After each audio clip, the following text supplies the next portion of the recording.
Colorado jury finds LETECIASTAUCH guilty on May 8, 2023 for murdering her 11-year-old stepson, GANNONSTAUCH, on January 27, 2020, while his father was out of the state due to being on deployment with the National Guard.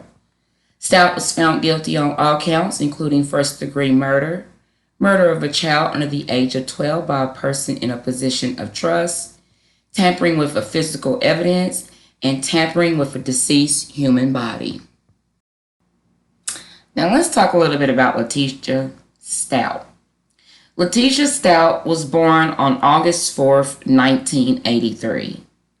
After finishing high school, she earned a bachelor's degree in political science from the University of North Carolina, Pembroke.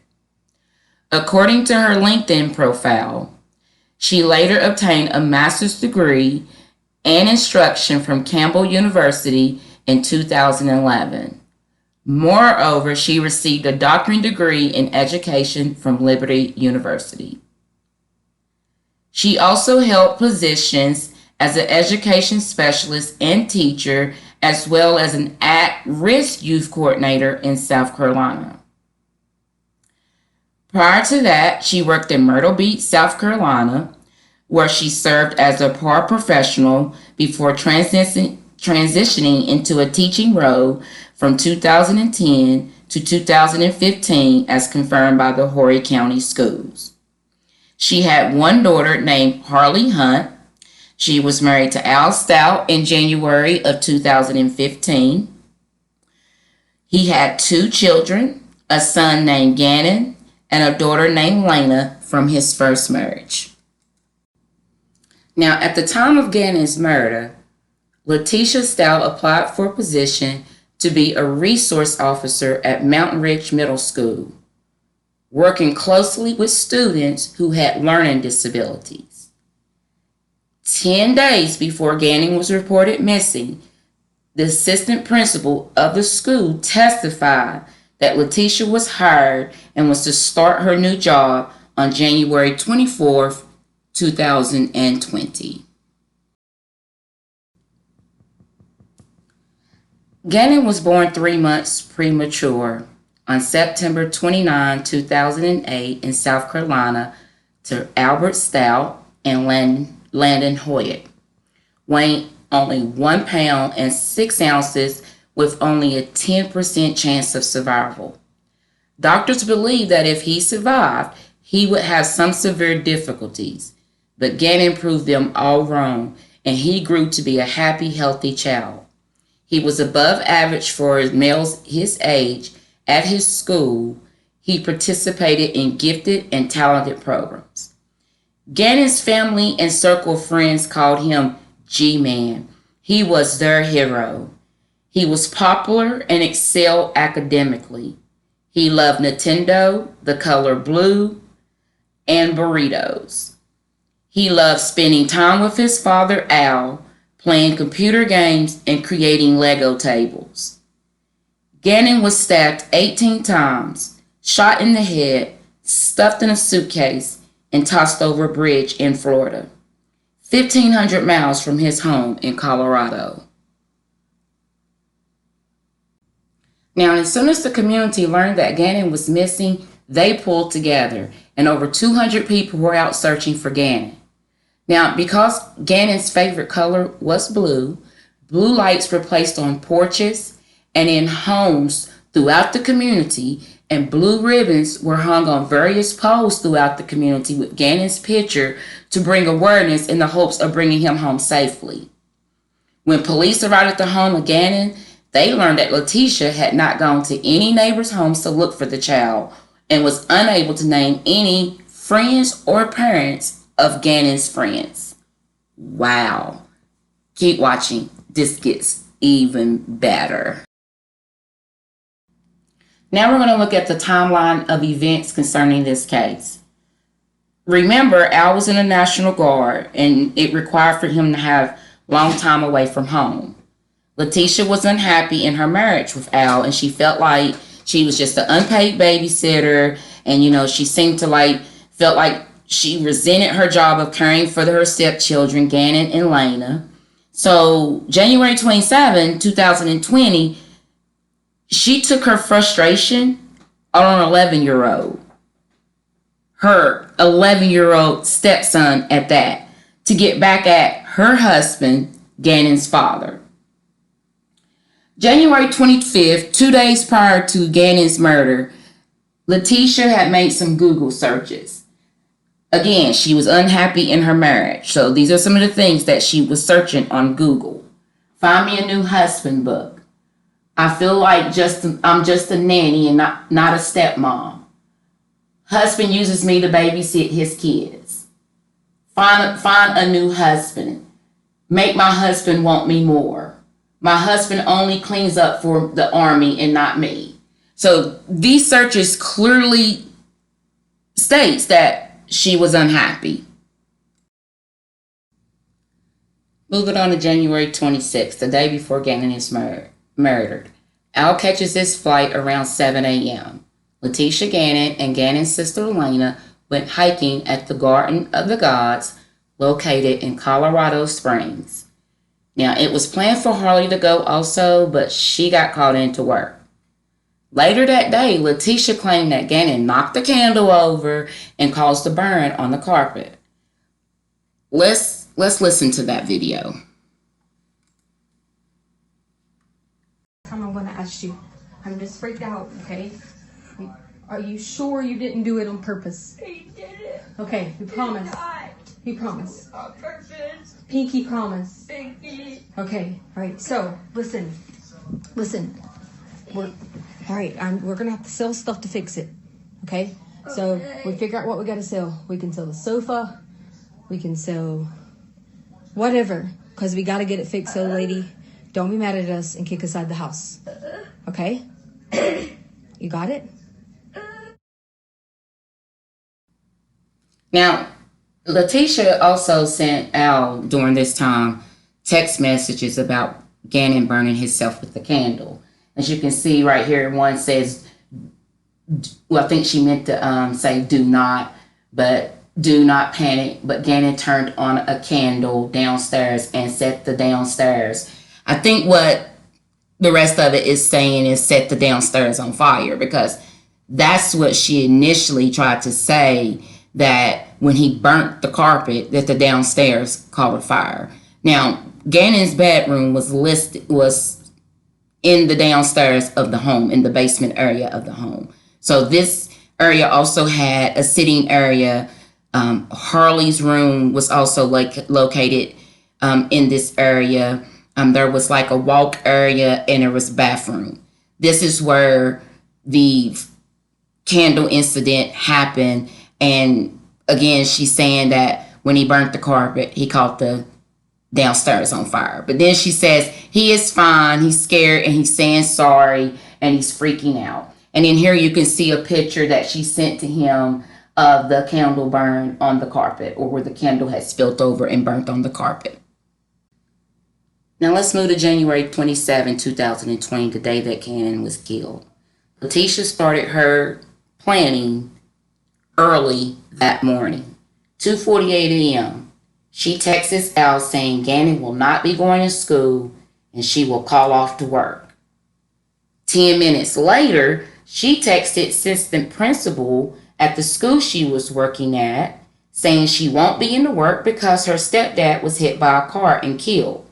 Now, later it is learned that her stepfather, who she claimed molested her, died 17 years ago. So she's already started her lies. Now, around 8:15 a.m., she takes a picture of Gannon sleeping in the bed and keeps him home from school because she stated he was sick and had a stomach ache. Harley goes to work. Lena goes to school. Now, meanwhile, Leticia's texting Al saying that Gannon was asking about bath salts and wants to hang out with his friends. This is lies. This is all part of her scheming to take part in, to justify her plans for Gannon's disappearance. An hour after Harley arrives to work, Letitia screenshots her a conversation about the bath salts as well. Now here's a closer up picture of the candle incident, showing where the candle had fell over and burned the carpet. And this is a picture that Letitia had sent Al that morning, showing that Gannon was in the bed sick. Now, it is believed that she drugged Gannon.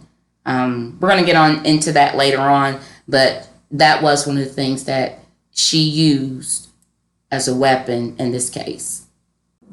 Now, a couple hours later, Letitia is seen on a neighbor's video surveillance backing a red Nissan Frontier truck into the driveway, and it's assumed that Gannon was seen getting in the back seat. Now, prior to leaving the home, Letitia locks her phone. And of course, she leaves it at home. Shortly after she leaves, she uses Gannon's phone to text Harley saying, Letitia left her phone at home, text me if you need her. Now, of course, she wanted it to look like the text was coming from Gannon.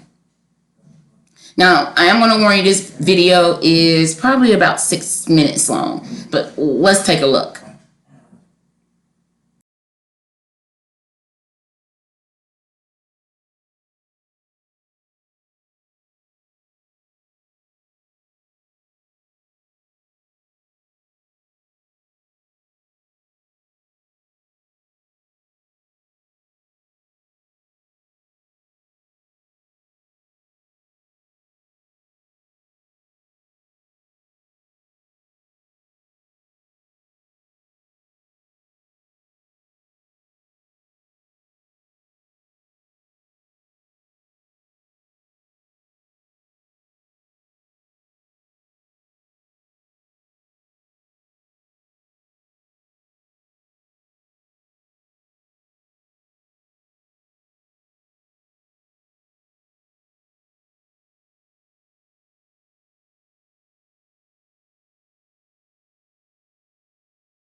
Okay, now that video shows you when she left the home and when she returned back later. An hour after she left, she is seen on surveillance at Petco alone inside the store. No Gannon. No Gannon is nowhere to be found. However, the employees at the store did notice that she kept looking out the store window, in the parking lot where her car was parked. But Gannon was nowhere to be found. Now, me personally, like I said before, she drugged Gannon. Me personally, I think that Gannon was laying in the back seat of the car, and the reason why she didn't have him in the store is because she had drugged him, and she kept looking out the window because she was wanting to make sure that he didn't get out the car. That's just my opinion. Let's keep going. Now, around the same time, Al texts Gannon's phone saying, "Hey, buddy." Al did not receive a text back from Gannon's phone until about 1:20 p.m. saying, "Can I play Zelda?" Al responds saying, "Not today." Now, this was Leticia again. This time, she was using Gannon's phone to make it look like Gannon is replying to the messages from his dad. Gannon's phone then searches, "Can my parents find my phone if it's off?" Again, this is Leticia. So, me personally, again, I think that Gannon is drugged. So, of course, she doesn't want Al to think nothing is going on, and she wants to make everything like everything is smoothly. So, she's using Gannon's phone to reply to Al's messages to Gannon. Around 2:20 p.m., Leticia and presumably Gannon returns home. Now, according to the motion detectors in the home, there was no movement between 10:15 a.m. and 2:20 p.m. So we know that she left around 10:15 a.m. that morning, and she didn't return until 2:20 that evening. Lena's still at school. Harley's at work. Now, 2:30 p.m., the motion detectors start picking up motion between up and downstairs, and 15 minutes later, Leticia unlocks her phone. It is believed that Leticia harmed Gannon between 2:20 p.m. when they return home and 3:15 p.m. before Lena returns home from school. Lena arrives home from school. Leticia tells her that Gannon is asleep in her bed and just to go outside and play.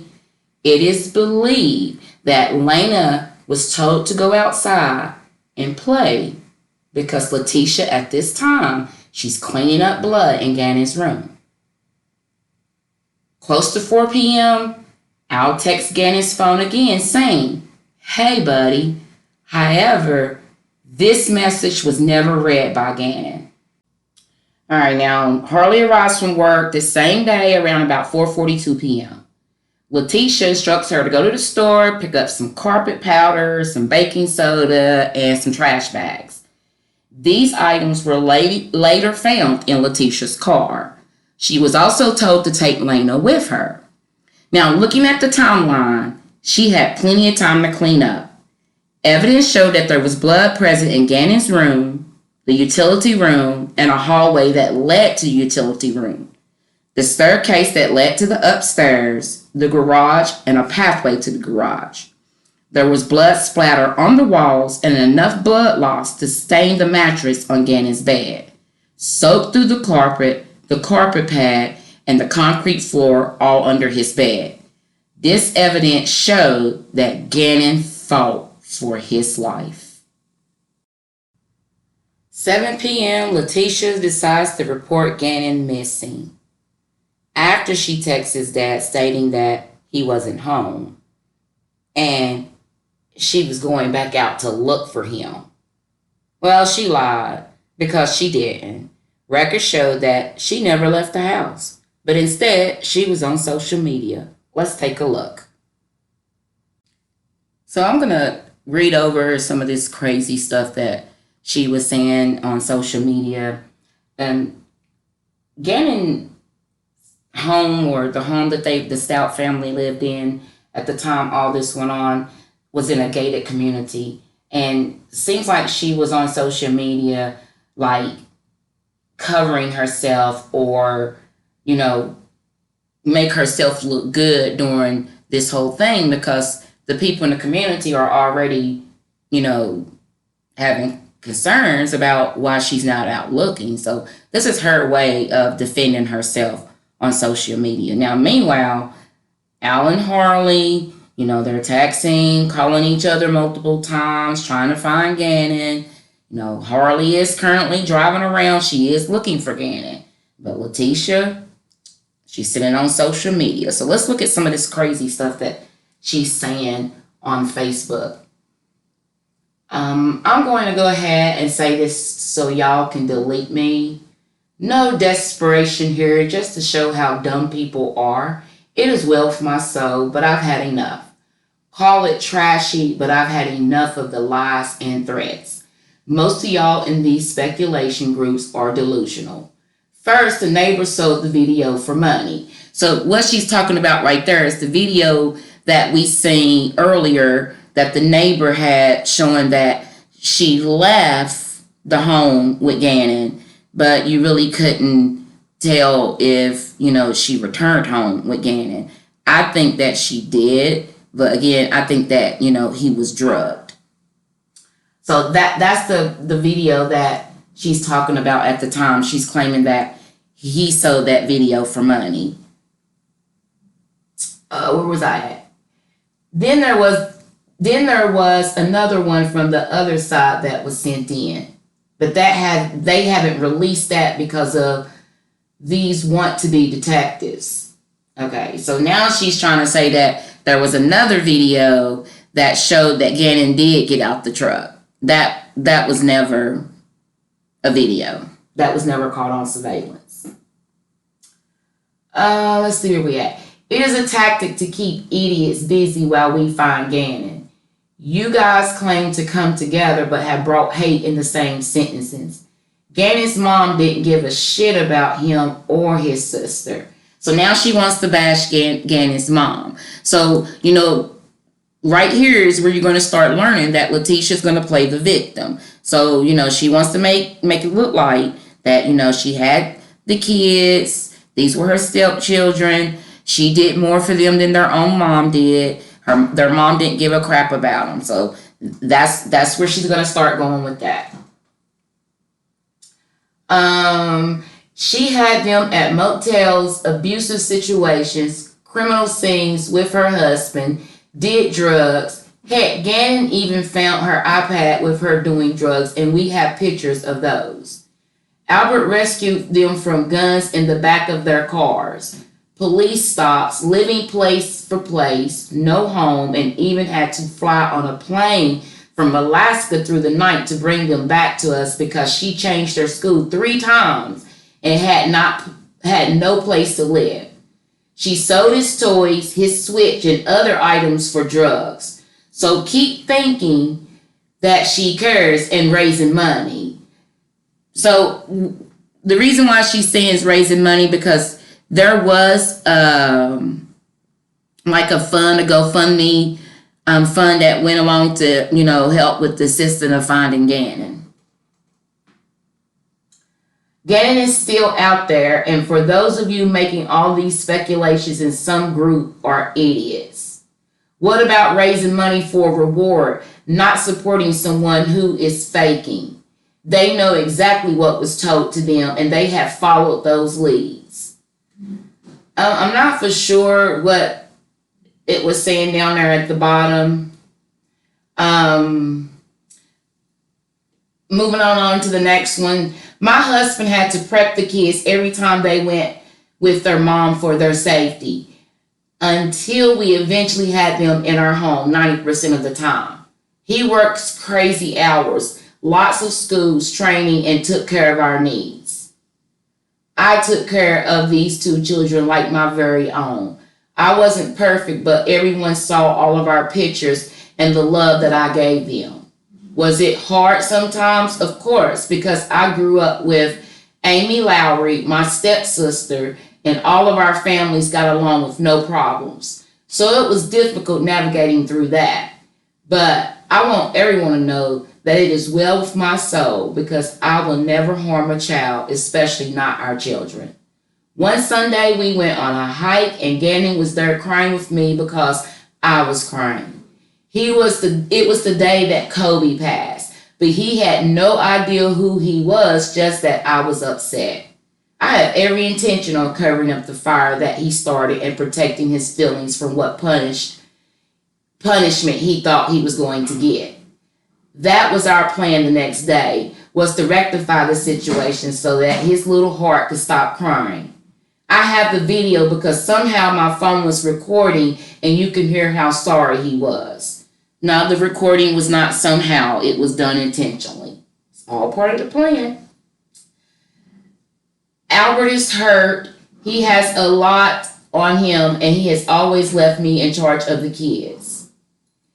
He has to go through the emotions, but will start to remember how I helped rescue them and have been our family's rock. I'm going to make the next post just about Gannon, but I wanted to clear up some of these accusations or lies. And then where she starts with these people, I'm going to skip on over to the third and go on down to that part. And it says, these people have painted me to be this horrible person, and I wanted people to know the truth, that I had the kids because they were in an unfit situation in which a G let them play solely with me until Albert left Alaska. I rescued them because I love them. That's the kind of person I am, who continue to love them and treat them like my own, always and forever.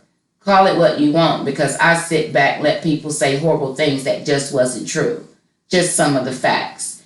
There are at least 100 more of why they are safe with us, so they need to be looking and finding Gannon, not blaming me. They always made up stories and lies because we ended up giving the children a better life and I was the target. Now the next one will be about G.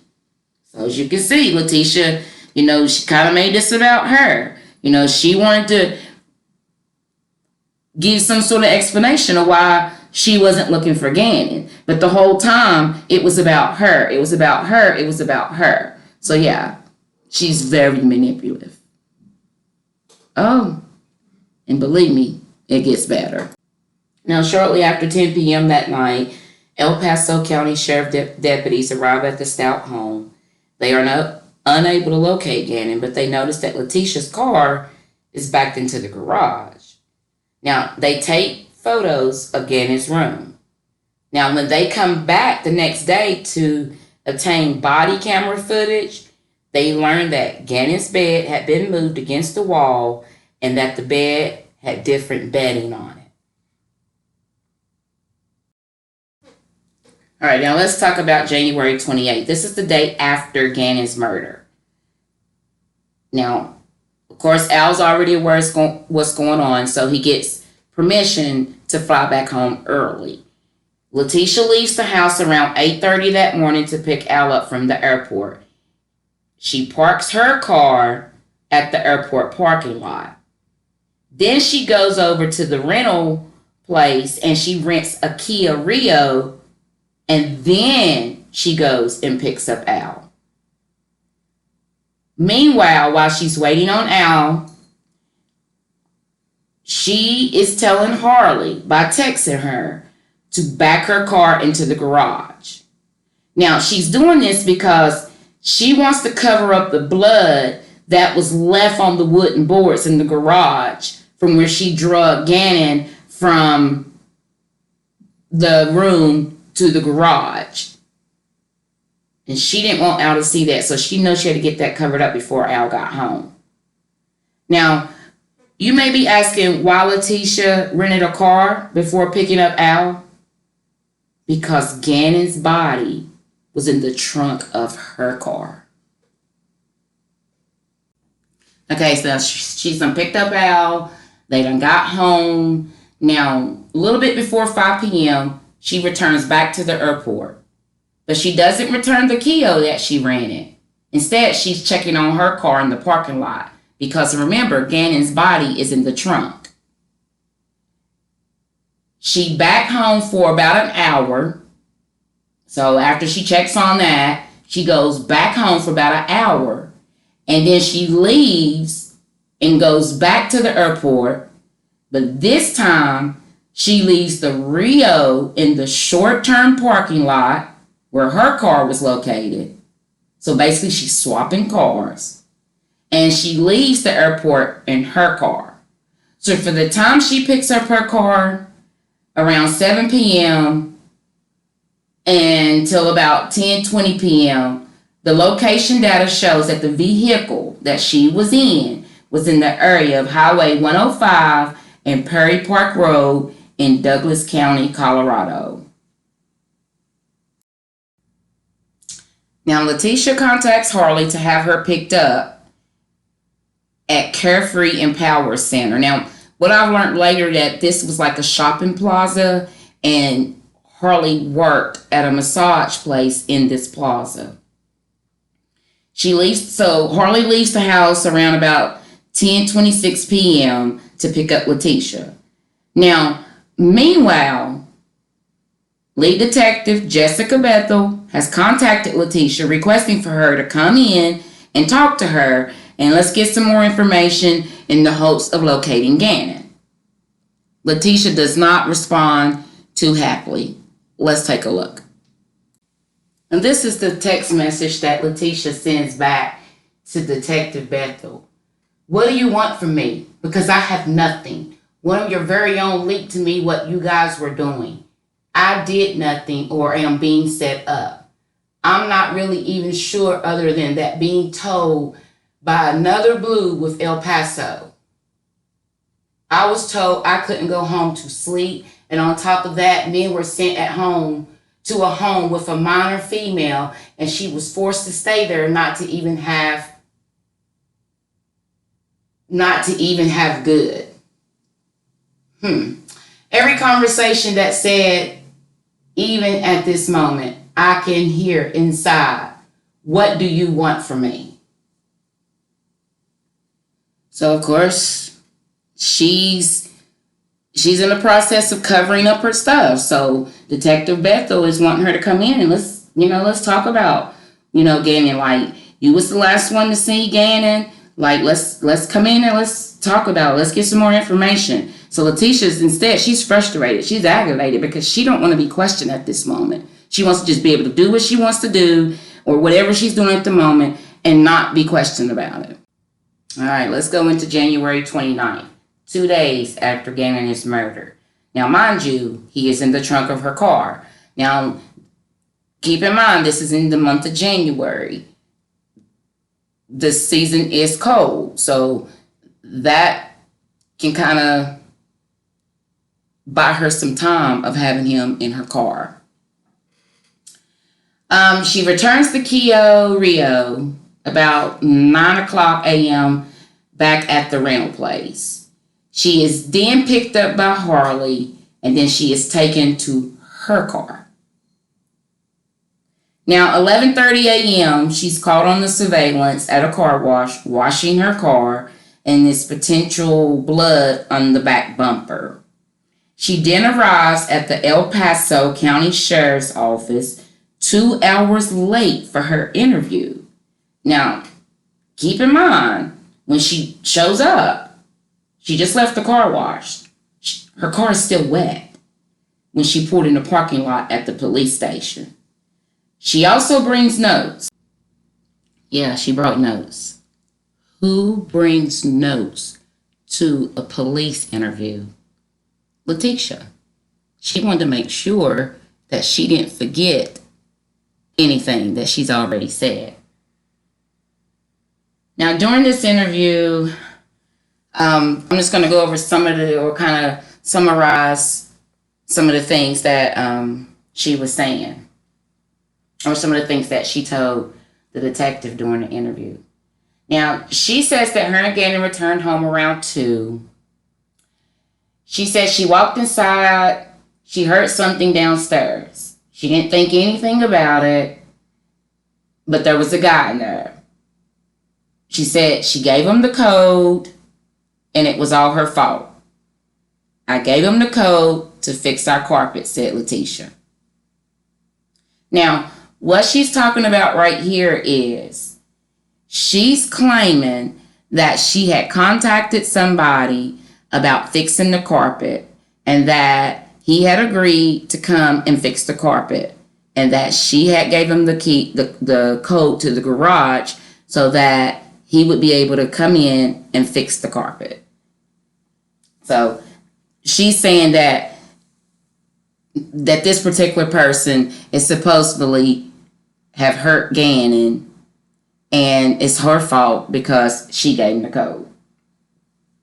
All right, let's keep going on. She says she heard something in the storage closet, and by her own account, he was standing in there. And he had on gloves, and he had one of the guns. Now, what she's talking about there is there were 2 guns in the house, and she's claiming that he had one of these guns. She said, I was terrified, and then he just knocked me down. She says she began to cry and freak out before blacking out for a little bit. Then she said she couldn't find Gannon when she came back. When she came back to, she couldn't find Gannon. But the guy was still in the home. She said she went back upstairs, and the reason she sent Lena away, now this is the reason why she sent Lena away, is because she wanted her to be safe too. She said she sent her on a mission to get the mail, and that's not so. Remember, she sent her outside to ride her bike, and she told her that Gannon was in the bed, asleep. Now she's saying that she sent her on a mission to get the mail. And then she said she started making up things for Lena to do, just like keeping her busy, keeping her out the way. Because supposedly the guy's still in the house. Then she admitted to detectives, I did lie. When they came to the house, I did lie. I did say Gannon left. He never did. He never left to go play. Then she told detectives she lied about what happened because she didn't want to face the consequences of it being her fault, and because she had gave the code to the carpet guy, again, who had went into the house. She said she was pacing around, questioning what to do, following Gannon's abduction, supposed to be abduction. Then she admitted to the fact that she should have got on the phone and immediately called 911, but she kept thinking it was all her fault. She said in her mind, I thought I could fix this. Then she described how she's got the rental car. Because, of course, they're questioning her, like, why you have this rental car all of a sudden. So then she describes how she's got the rental car from the airport. She's saying she had a leased car and she didn't want to go over the mileage as they were driving around searching for Gannon. She said she parked her car in the short-term parking lot at the airport. She admitted that she told Al that her car was parked at a local elementary school. Leticia was asked by detectives then to describe the burns on Gannon's arms and exactly where they were at on his arms. And then she goes over what happened when, after she describes where the burns were at on his arms. Then she goes over what happens about putting the fire out, that Gannon was asleep, but then he woke up, then he was hanging off the side of the sofa. Then she says he was alert, saying sorry, and he didn't mean to do it. Also during the interview, Leticia described how she met the carpet guy. She says she went over to where the new buildings were in her community. She said she met a guy named Dorado or Agado. She said she asked if he had the carpet for the home, and he said yes. She said she then gave him the code to the garage and told him the area where the carpet needed to be fixed downstairs. She said she left $50 on the counter and told the carpet guy to take that for the job he was doing to fix the carpet. She was then asked to go into further detail about what happened when she got home. Leticia said then, I am one of those people that tries not to think mental health is always an issue. I'm not going to let that be a stigma that I'm going to have a mental health issue or I'm going to have mental health problems. She began crying with her head in her hands, and She said a few times, I don't want to dream anymore. So, of course, now she's putting on a show. She says she's trying to block it out and she doesn't want to be specific because, you know, they're asking her more details. And this is her excuse of not giving more details because she's trying to block it out. But no, she knows she's lying. Interview continues on. LETECIA then asked to describe again what happened when she found the carpet guy in their home. She said the doors to the cabinet in the room were open and she didn't think much of it. She talked about how the man was in her home and how he raped her, and she said it was difficult to describe in detail what happened because of the nature of the situation. She's lying. She said the first thing she remembered after the assault was, I just remember being like, where's Gannon? And I was freaking out because I didn't know where he was at. She says she also found the gun on the floor afterwards. LETECIA then told detectives that she hasn't showered or she hadn't eaten. I would do anything for you to figure out who Arado is. She described the clothes she was wearing during the attack, and she says she had washed the clothing. Now, LETECIA wouldn't go to the hospital to do an exam after she was sexually assaulted. She says she won't go.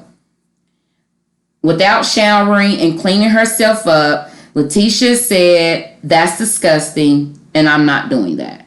Now, okay, let me back up. First, she wouldn't go to the hospital to do an exam after she was sexually assaulted because she claimed that she hadn't showered or cleaned up, and she felt like that was disgusting, and she wasn't going to do that. LETECIA says she wouldn't be escorted to the hospital and she would drive herself when she was ready for the exam. She insisted she get a break, go home, freshen up, and get some food. Now, they're wanting her to go on to the hospital and get this exam. But she's like, no, I'll do it when I'm ready. I'm going to go home, freshen up, take a break and get some food. Now, you would think if she was attacked and raped, that this is something that she would want to do immediately. Who gets raped and wants to go home, take a break, freshen up, and eat food before they shower? No one. While LETECIA was not in the room and when she was out in the hallway, a member of the sheriff's office took her phone out of her hand. At that point, she became very frustrated and she asked to see a warrant for taking the phone. The member of the law enforcement said they are applying for the warrant at that moment. So after this interview, keep in mind that LETECIA's cell phone got seized, her car was seized, investigators applied for a warrant for DNA samples. So LETECIA starts to panic and places tissue in her pants. Now she's about to play one of her games. She places tissue in her pants and claims that she's having chest pains and she's struggling to breathe, or she's acting like she's struggling to breathe. She is then taken to the hospital. Now, this was her way to distract them from getting what they needed, or her from putting on the show because her things were getting seized. Now, when she is released from the hospital, she contacts someone other than Harley to pick her up. She leaves the hospital without telling the investigators. She is seen later on, miles away, being reunited with Harley. So whoever picked her up, meanwhile, she's contacted Harley, communicating with her where to meet her at, and whoever picked her at, that's where they took her, and she met with Harley. Now, after LETECIA reunites with Harley, she is now in a 2020 Nissan Altima. Investigators learn that she is in this car. They get a warrant, and they're now able to place a tracker on the car. January 31st, She returns to 105 Prairie Park Road in this Altima from 4:15 to 5:15. So the tracker is showing that she went back to the highway or to Prairie Park Road on January 31st, and she was there from 4:15 to 5:15. Okay, so for about an hour. Now, it is assumed that she went back to this location to ensure she had properly covered Gannon's body and that it could not be discovered from the road. Now, she also had an interview with a former reporter of KKTV. Let's watch.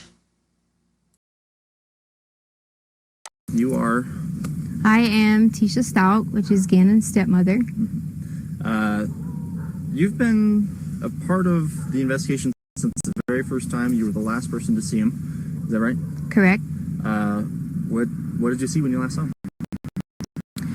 Well, I'm not allowed to talk about anything with the case. I would more so be willing to talk about how the community needs to have faith and continue to work together and not make these false accusations, like the things that have been said that I've disappeared from the community. I haven't been there to help, but there's lots of reasons behind that.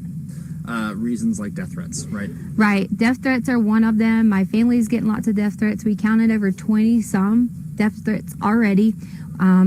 Two, my husband's ex-wife is living in our home, and of course I'm not coming home to do these things and to help with the family when I was kind of like told I couldn't.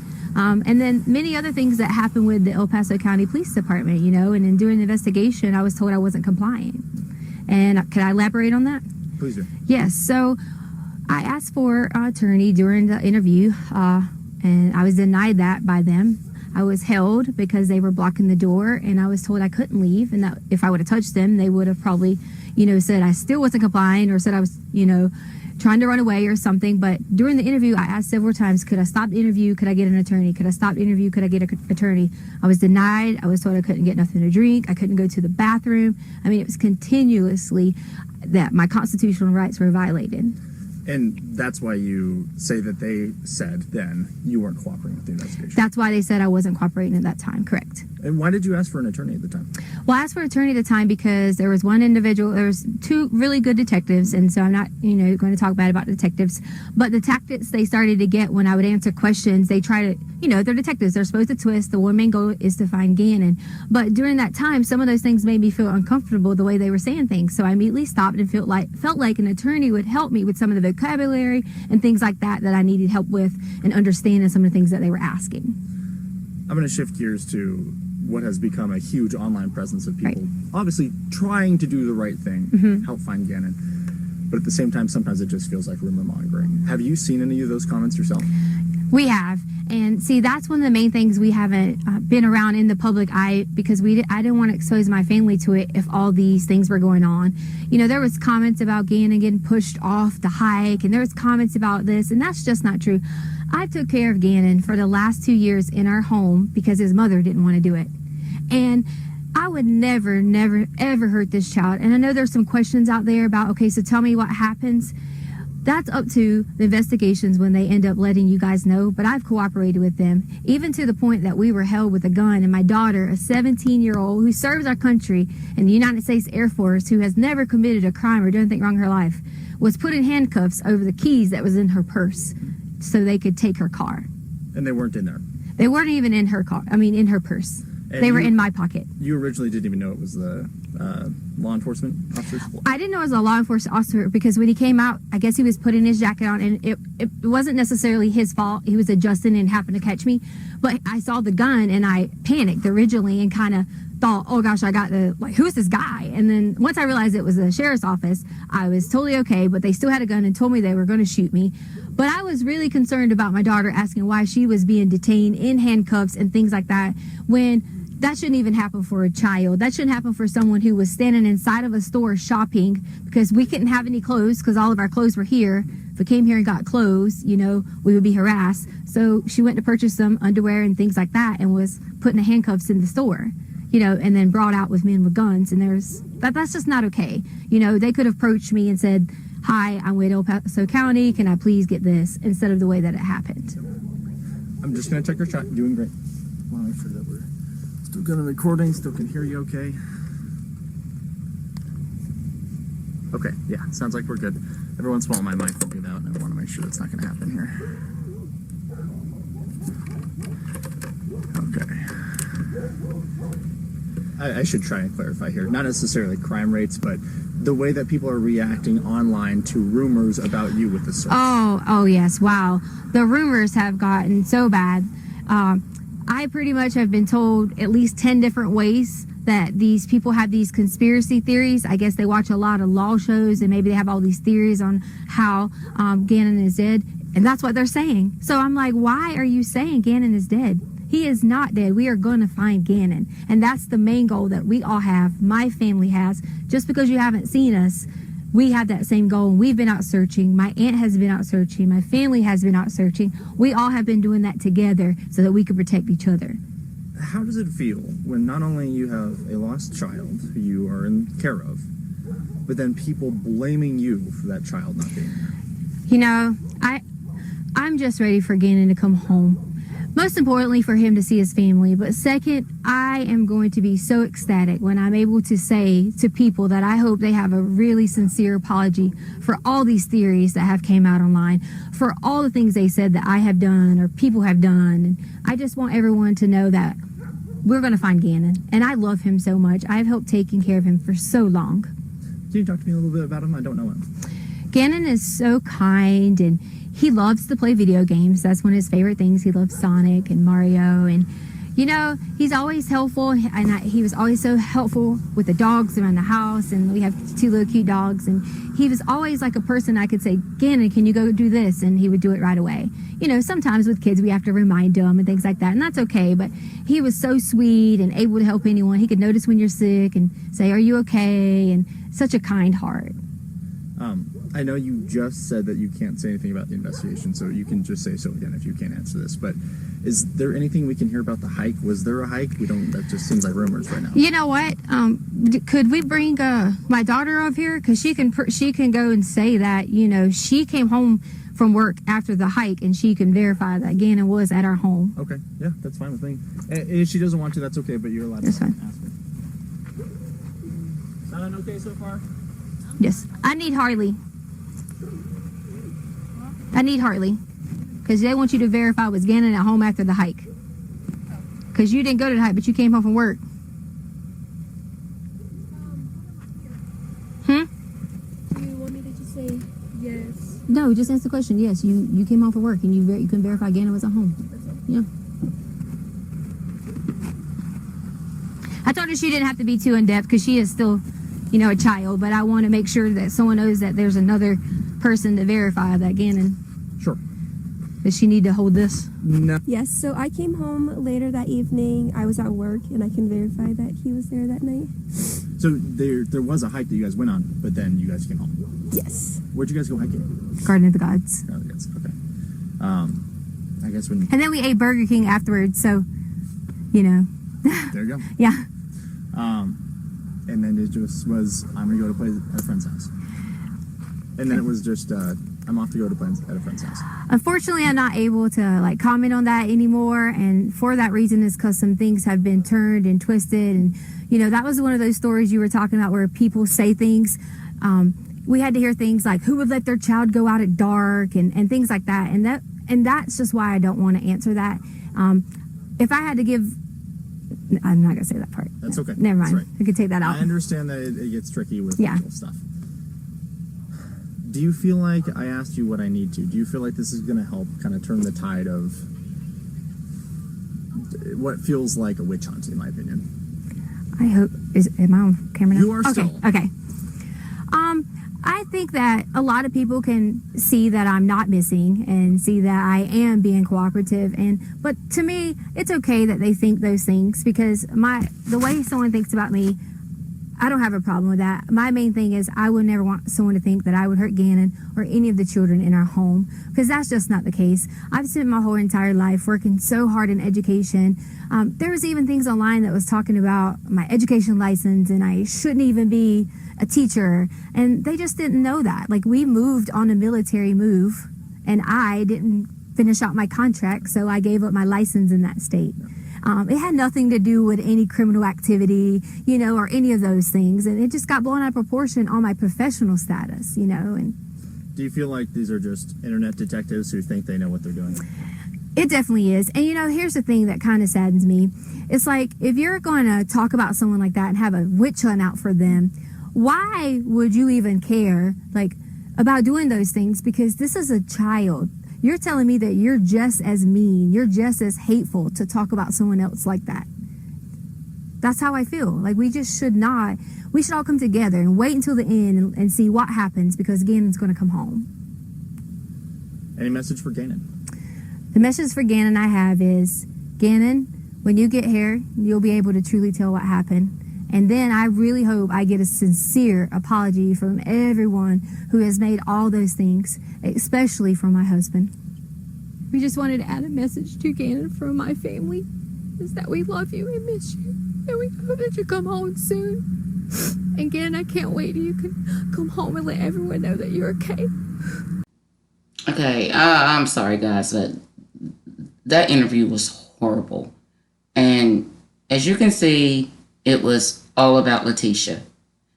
And I mean, this is supposed to be about Gannon, but as you in the video, it's like she's trying to, you know, make herself look good. And even she says, when Gannon, when you come home, you can let everyone know. I mean, that's a bunch of bull. A bunch of bull.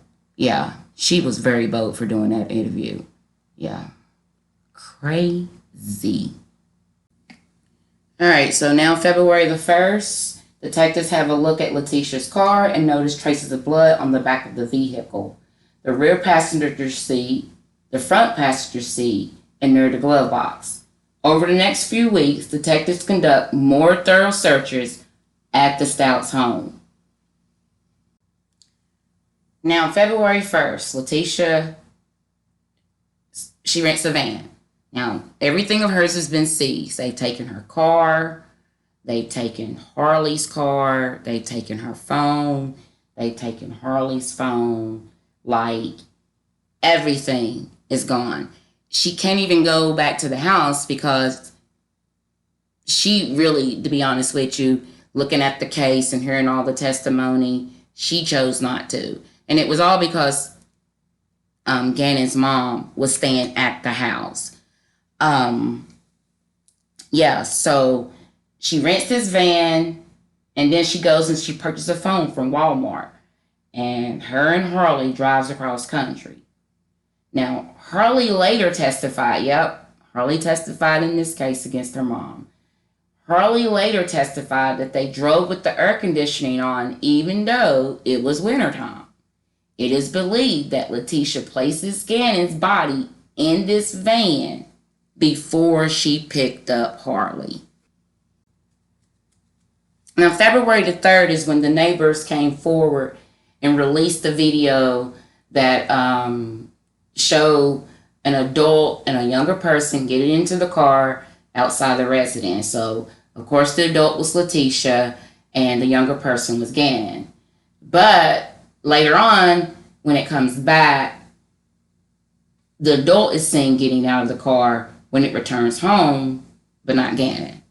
And like I said, me personally, I think that Gannon was in that car, but I think that he was drugged and he was laying in the backseat of the car.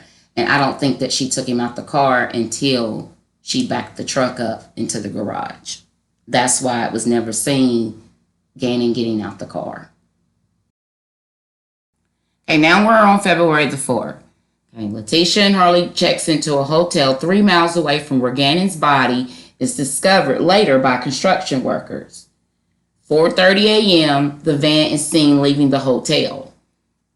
Harley is asleep, so Letitia knows she's got to get rid of this body. So she leaves the hotel room, drives to the bridge, and tosses Gannon's body over the bridge. Like, I just wonder what was going through her mind. You know, part of her probably felt relieved because she knows she has to move on with Harley in this van, and she knows she can't keep the body in the van. So she's probably relieved that she's finally able to get rid of the body. However, like, This was a child that you loved. You were married to his father. Like, what could possibly be going through your head to feel like it was okay to not only kill him, but then toss him over a bridge like a piece of trash? Wow, I just don't know.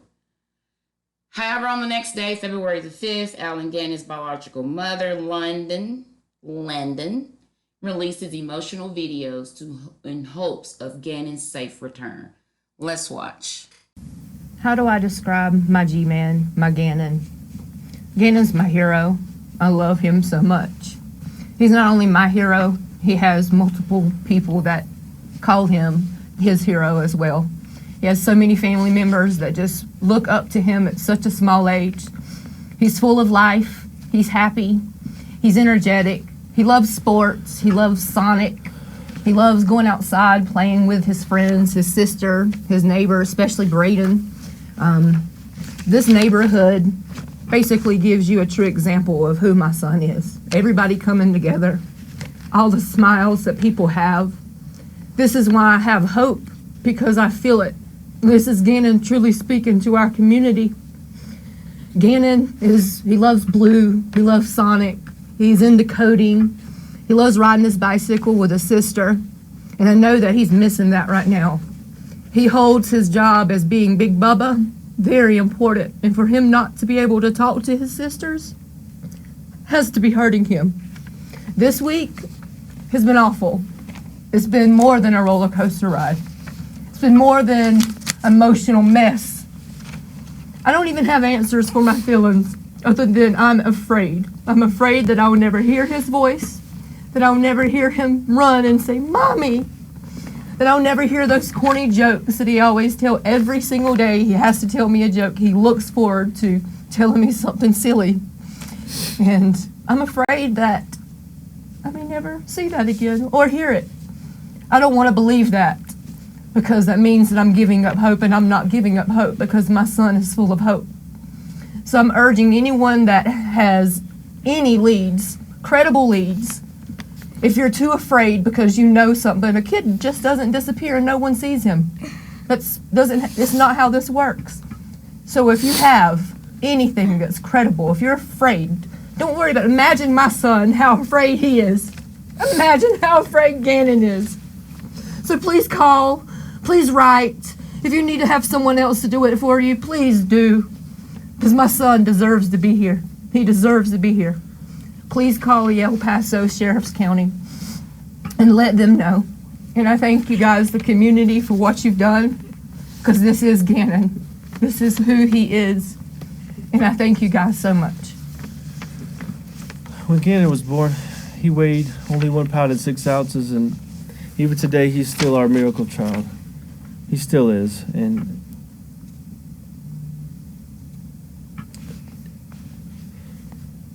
he's such a happy child, and he just brings life to every party. His smile, even today, is keeping us going. His infectious smile brings me joy every time I think about it. The past 8 days have been, as Landon said, a roller coaster of emotions. Sometimes we're jumping for joy because we get an information that we might think is a break in the case, and then the next minute we we see something or get information that just breaks our heart into a million pieces again. But through all this, just know that your thoughts and your prayers and your messages, keep them coming, because even if we don't respond, we are receiving them, and that has given us strength to get through this. And I do want to say I'm so proud of Lena, my little baby girl here, and of Landon, my children's mother. They've been so strong through this, stronger than I would have ever thought that I could have ever been, and I'm getting strength from them as well. As I said, please keep sending your thoughts and your prayers, because we are receiving them. And if you have any information at all that could help, please reach out to the El Paso County Sheriff's Office with only credible information, but any information that you think may help. Thank you so much. Your turn, baby. I love you, Baba. Now, quite some time has passed, so now we're moving down to February the 12th. And now, this is the day that investigators started to focus their search on Douglas County. During the days of searching this area, a board is located with Gannon's blood on it. This matched the board that was in the garage of the Stauch home. Investigators believe that Letitia used this board to help dispose of Gannon's body. So she had to have some type of way to help get Gannon out the car to the bridge and over the bridge. So they're believing that, Gannon's DNA already shows that this blood on this board is Gannon's blood. So they're believing that she used his board to help dispose his body over the bridge. Now, Al agrees at this time to allow his calls between him and Letitia to be recorded in the hopes that Gannon can be found. Now, at this point, Al has seen the neighbor's video and he has seen the evidence in Gannon's bedroom, and he too has become suspicious of Letitia. Now, between February the 14th and 15th, a matter of 2 days, Letitia gives Al 5 different accounts as to what happened in the house prior to Gannon's disappearance. Let's take a look at 5 of the things that she has told Al as what has happened to Gannon. When El Paso Sheriff's Office came to the house on January 27, 2020, the abductor was still in her residence and that she tried to signal the El Paso Sheriff's Office deputies that they were somebody in the residence. Bullcrap. She was raped by a man at her residence and he abducted Gannon. She knew the man's identity because she saw a paper and his identification card fell out of his pocket that had his name on it. Okay. Number 3. A man followed her from Petco and at some point was lying in the middle of the road in front of a car. When Letitia stopped to avoid running the man over, he jumped into her car and made her take him home, and he raped her. Number 4. Letitia and Gannon were near County Line Road, Highway 105 in northern El Paso County on January 27, 2020. She's claiming that Gannon was riding a bicycle in the area, fell off, hit his head, and was then abducted by a man. Okay, so this is getting crazy because now this is her reason to why there was so much blood in Gannon's room. Him falling off his bike does not justify the blood that was in her car or in his room. And lastly, Letitia stated that the blood in the corner of Gannon's room was a combination of hers and Gannon's. In this explanation, she stated that the abductor penetrated her and Gannon with an object. Okay, now, first of all, she has taken it way too far. Way too far. Because there was no signs of her blood in the room at all. The only blood that was in the room was Gannon's blood. So that's enough right there to let you know that the rest of that is totally a lie. Okay, February the 18th. Letitia's then really got desperate now. She knows that Al is not believing her. She knows the cops are on her or the sheriff's office is on her. So she's really done got desperate. So on February the 18th, she contacts fakepolygraph.com. She tells a mail operator that she had not received notification about the test that she had paid for. The operator informs her that he will email her the results. An hour passed and Letitia still has not received the results. So she calls them back, and this time she is informed that her report was blocked due to the content of the questions and due to the illegal actions. They have the right to not send the report. Letitia gets mad and she hangs up. The results were blocked due to detectives had contacted the site and obtained the questions that she was trying to get the answers for. So they done found out what she was doing.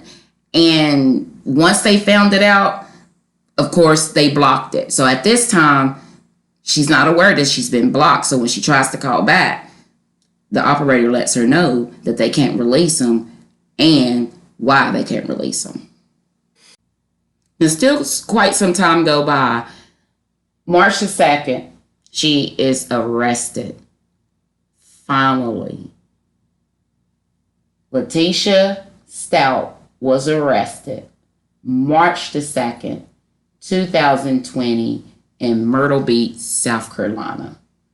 Now, of course, she was arrested for the murder of Gannon. Now, during her transport, well, this actually happened a couple days later after she was arrested. Now, while she was in the process of being extradited back to Colorado, she really showed her ass. She tried to escape by attacking a deputy with a Monster Energy drink can. Let's watch.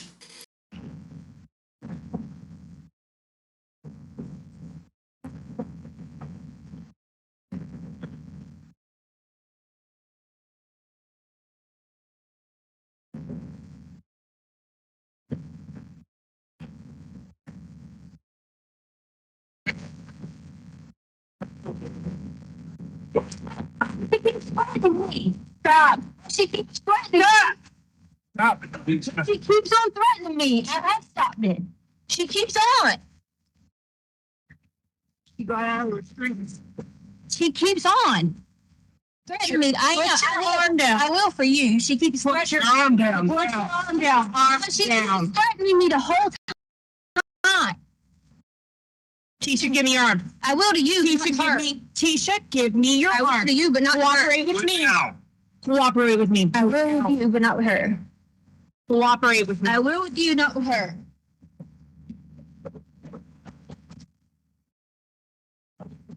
Tisha? I will with you. I said I would with you. Give me your arm now. I said I would with you. I said I would with you. And I wouldn't do this. Stop resisting. I'm not resisting. I said I would with her. Well, how about not touch me? Go ahead. I got her on. I have the song. Tisha, stop I'm not resisting. Yes, you are. Stop it. Put her behind her back. Yep.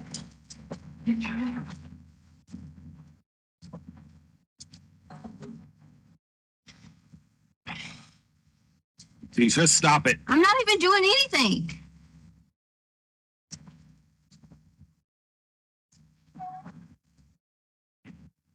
You just got another charge. Well, she shouldn't be doing me like this.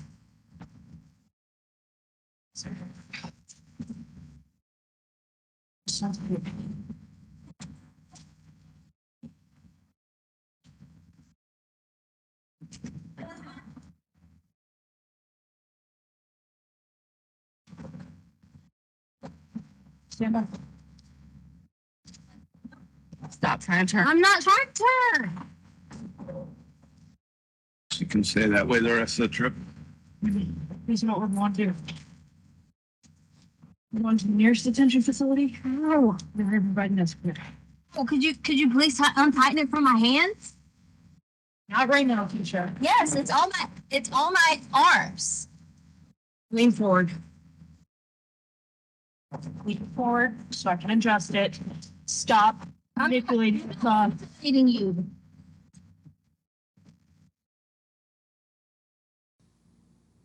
March the 5th, Al files for divorce. I mean, like, do you blame him? Like, this is the woman that you've married. You know, she knew what type of job you had before she met you.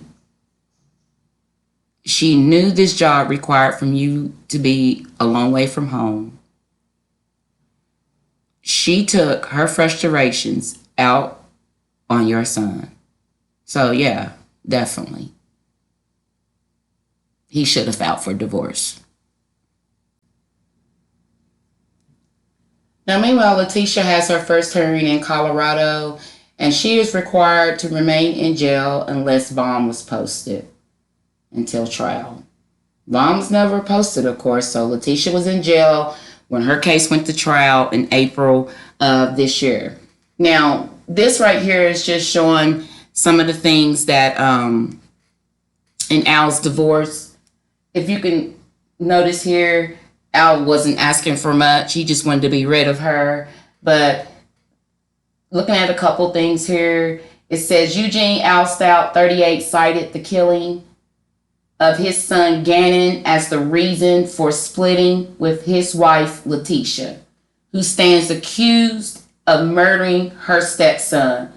Divorce documents exclusively obtained by DailyMail.com shows Stauch filed the papers on March the 5th, 3 days after Letitia, 36, was arrested in South Carolina. So it was an 8-page filing. The marriage was described as broken, of course. And you can see down here, like, the wife is not awarded spousal maintenance. The wife is not to be awarded attorney fees or any costs associated with this divorce. And all the husband asks for is his 3 to 4 month old blue French bulldog named Sadie. So, yeah, he wanted to be rid of her. So, March 17, 2020, Gannon's body is found in Pace, Florida. This was 1,500 miles from where Gannon's home was in Colorado. So, as we had mentioned earlier, this was also 3 miles away from the hotel that Letitia and Harley had stayed at when they stayed in Castlewood in Florida. So, yeah, even after she was captured, she still didn't say anything. So she was just going to take it to her grave. If they never found out, they never found out. But March 17, 2020, Gannon was, thankfully, by the grace of God, found. Really, I'm not in the correct mindset to be even standing up here, but if I had to say one thing, that when he said Gannon is no longer with us, I'd have to say Gannon is with us. After the stories of people from all over the world, he's not only my hero now, he's the world's hero. So I think the community, the positive support from a state that I've never visited other than 2 or 3 times, I'm astounded by the amount of love that's not come from me. It's came from my boy. And never thought I'd be standing here. It's a nightmare. I've had to put trust in the people I don't know. Today, I got the worst news and the best news. Obviously, we know what the worst news is, but the best news is that justice will be served. And I'll make sure that justice is served because my boy did not deserve any of this that has happened to him. So I urge media one more time just to hold off on questions until we know that this person, the stepmom that I even trusted, that she will pay 100% for this heinous thing she done. And I know that that's going to will be done. So I ask you guys, I beg and plead if you've known, or if you see this story, all of you have seen this story, please hold that very close to you. Because I want to live this earth knowing that justice was served for my boy. And I know that you've seen pictures, you've seen stories, you've seen my little man. He is truly my hero.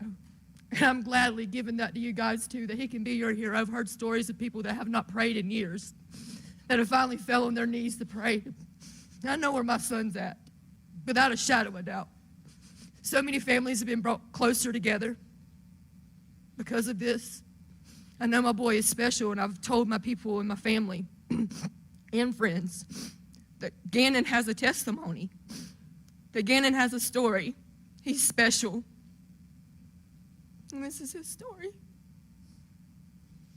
So make that story magnificent, who my child is.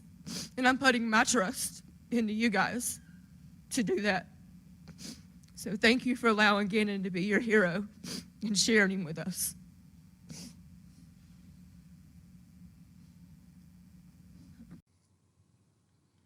November the 4th of the same year, of course, Leticia Stauch pleads not guilty to all charges.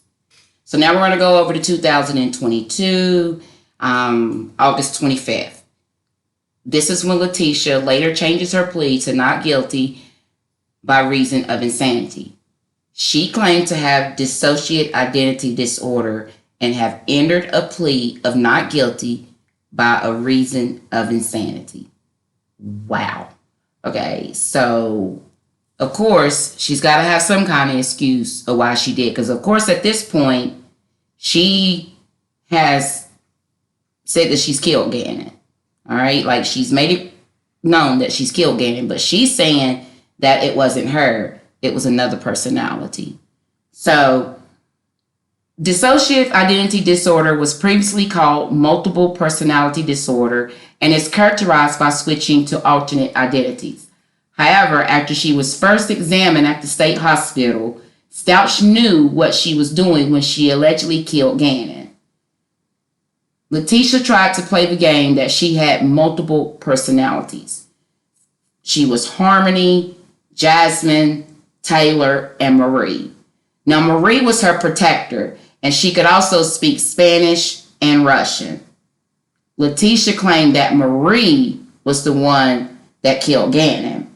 The psychologist that interviewed Stauch said that there is no mental illness that prevents her ability to know the difference between right and wrong. Trial begins April 3rd, 2023, and the El Paso County District Attorney Michael Allen and his team called over 100 witnesses to justify their case of Letitia killing Gannon. They were ready. Now, we're just going to talk about just a few of those witnesses that were important in the case.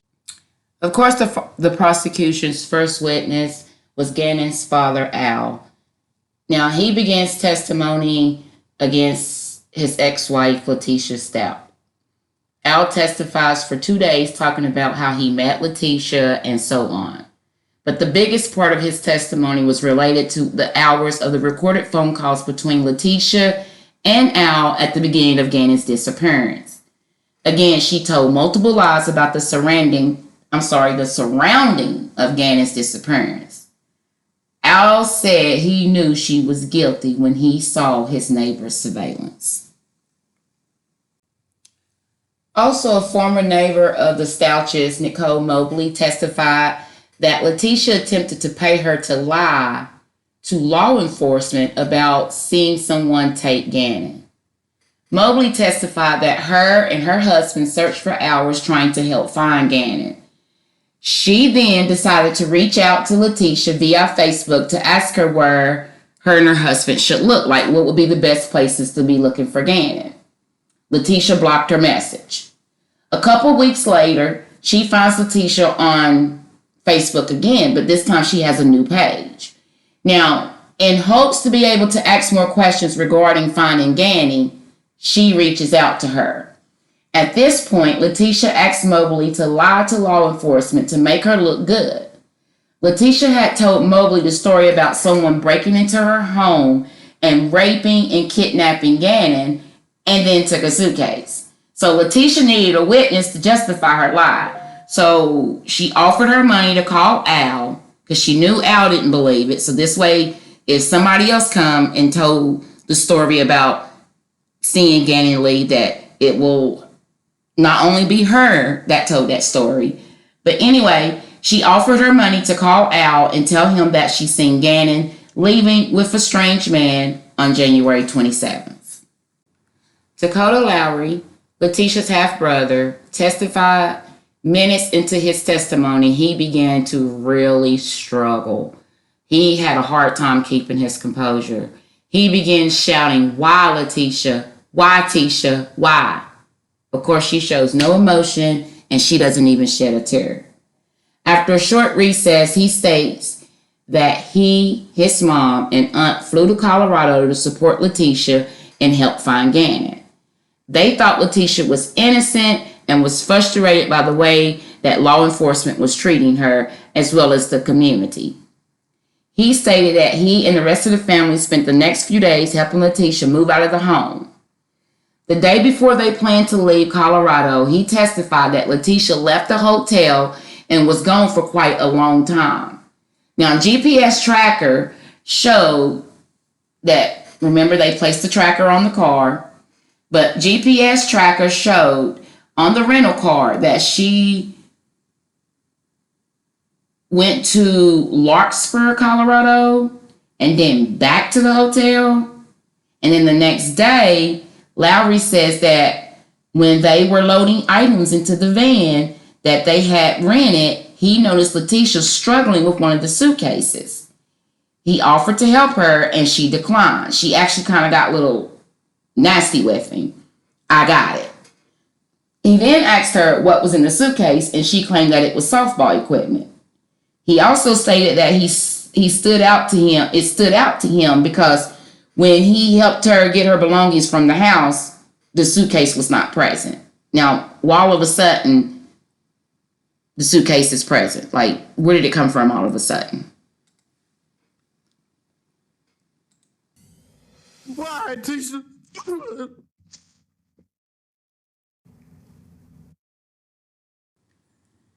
Now, Stouch's daughter, Harley Hunt, she also testified. Now, she was 17 at the time that all this happened.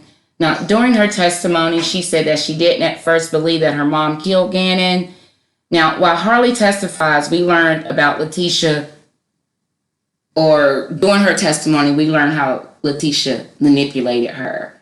So during the whole thing of Gannon's disappearance, when you hear Harley's testimony, you will learn how she also manipulated Harley. When she would ask questions, she was told that she was being disrespectful, and sometimes Letitia would even backhand her in the face. Harley said she was with her mother during the drive in a rental van from Colorado to Florida. She said that they rode with the air on, and her mom had gave the dogs a CBD to keep them calm. She said she tried one time to turn the air off, and her mom turned it back on, stating that she was hot. Now, she needed to have the air on because Gannon was in the trunk, and she needed to keep down the smell. Now, let's listen to the testimony of Malcolm Ponder. He was the bridge inspector for the Florida Department of Transportation. He shared the moment he found the suitcase that contained Gannon's body under the bridge in Florida on March the 17th. Let's watch. Now, I am going to warn you that this testimony is probably about 8 to 10 minutes long. Over, the suitcase was right next to the edge of a bent where we were taking the measurement. Had it been in the middle of a bent or in the middle of a span, we may have not even noticed it. But because of its location, it was right next to where we dropped our profile tape, is what we call it, to take the measurement. We immediately saw it as soon as we dropped it down. And so, I'm not a Navy guy. When you say deck, are you talking about the road area of the bridge where the vehicles go? Yes, sir. That's what we call the deck. We take our measurements at the top of the barrier wall. Anybody that's driven over a bridge, the concrete walls on the outside is where we take our measurements from. And so are you and Mr. Goins looking over the edge of the bridge and you see a suitcase directly down below? Yes, sir. What side of the bridge are you on, the eastbound lanes or the westbound lanes? We're on the eastbound lane and we were on the east or the right side of the structure. And so you note that there's a suitcase there, but then you go on with the inspection? Yes, sir. And tell us about that. Do you go all the way across the bridge and then work your way back, or how does that work? Well, generally when we're taking a profile, we'll start at what we call the near end, which for our reference is we work from west to east or south to north. In this case, we were working west to east. We started on the right side of the bridge heading east. When we finish that profile, then yes, we do turn back around and we work from east to west back to where we started. And that's when we get into the truck and start our under bridge inspection. And when you start your under bridge inspection, is that when you get back to the area where the suitcase is? It wasn't for, no, sir, it wasn't for probably roughly an hour, hour and a half later, maybe even a little bit longer, because when we started the under inspection, we start back at the beginning of the bridge. Okay. And where we found the suitcase was almost at the very end of the bridge. And this bridge goes east and west, is that right? Yes, sir. So you're starting the undercarriage portion on the east side, working your way west, is that right? No, sir. We're starting on the, the west end, working towards the east. Okay. And so what happens when you get back to that area where the suitcase is? Because of the profile and the, as the bridge, there's the hump in the bridge. When we got towards the end of the structure, the bridge starts to become lower, closer to the ground. And at that point, we didn't need the truck anymore. So we were able to lower the basket down to the ground line and get out, and was going to finish our inspection from there. And that's when we lowered down to the ground, we've remembered that we had seen the suitcase. We finished up our inspection and then went back to the suitcase. And why did you go back to the suitcase? Pure curiosity. Okay. And again, is Mr. Goins with you at this point in time as well? Yes, sir. So what happens when you get back to the suitcase? We got back to the suitcase, and where it was lying at kind of an odd angle, but the handle was towards the underside of the bridge. So I reached out for the handle and immediately noticed it was very, very heavy. And I looked back and remember telling Matt, I said, I don't know what's in this. I said, but it's heavy. I said, and where it was at, it had a possibility of being waterlogged. We didn't know if there was clothing or something in it. We just noticed that whatever it was probably waterlogged and saturated, just due to how heavy it was. And I imagine you get a lot of rain in Florida? Yes, sir. Do you get a lot of rain in the months of February and March? We can. March normally is fairly rainy season, but again, where the suitcase was really right at the edge of the marsh, and depending on tide, you don't necessarily have to have a lot of rain for that area to be influenced by tide. Okay. So you, Mr. Goins, get up to the suitcase. You said it appeared to be heavy. What happened after that? Because of where it was at, it was very, very marshy and muddy. We, of course, didn't know what was in it, but underneath the bridge where it was at was very flat and sandy. And we kind of like made a decision, let's pull it out of the mud and pull it underneath the bridge where it was flat and sandy, and whatever it was in it, we'll just open it there rather than in the muddy marsh, just sticks and a lot of sticks and stuff there. So we pulled it underneath the bridge. And what, did you open it? Yes, sir. Tell us about that. I was the first one to unzip it. And before we opened it, as soon as we unzipped it, we immediately noticed the smell. That's what hit us first.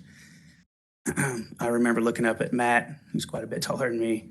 And I said, Matt, I think there's something dead in here. And unfortunately, we do come across, sometimes somebody will throw out a litter of puppies or something in a bag, and that's not uncommon. And it smelled, but it was so strong. It was different that day. So I didn't initially open it, and we kind of thought about what we were going to do first. When we finally went ahead and unzipped the rest of it, the smell was so overpowering. We kind of took a step back. And the first thing I remember seeing was just 2 little feet, and that had little football socks on them. The best I remember, I remember there being little socks on them. And before anything else happened, we couldn't really make out what it was. Matt dumped the suitcase over, and of course we initially immediately knew it was a body. But after looking at it, it was, we couldn't tell male or female, boy or girl. We didn't know. A lot of black hair. And then I turned away. What was the size of this suitcase? Do you remember? Roughly size of a checked bag. It was too, it wouldn't have been it was too big to be a carry-on, but roughly the size of an older checked bag suitcase. And was there anything else in the suitcase besides the body? Lots of blankets. There may have been a pillow or something. I just remember a lot of bedding in there and blankets. It was kind of, the body was in a fetal position and partially wrapped up. So we couldn't tell a whole lot until we dumped it out. And again, I turned my head. What did you do after that? Walked away. I immediately said, we went ahead and called the inspection right there. I didn't have my cell phone with me. Matt did at the time. He's a volunteer firefighter, and he's dealt with some of this stuff. And I was very thankful to have him there. We immediately dialed 911 and got them on their way. And then I walked up back to the top of the bridge and talked to our truck operator and told him kind of what was going on, that, they were shutting it down. And then just waited for authorities to get there. Okay. And did members of the Santa Rosa Sheriff's Office eventually show up? Yes, sir. Now, FBI agent Jonathan Grusing was called in by prosecution to assist with the location of Gannon. He testifies that during the interview with Letitia, she showed more concern for herself than finding Gannon. FBI agent John Grusing testifies that Stauch had Googled, "I don't like my stepson," and blood spurting from arterial bleed in the past.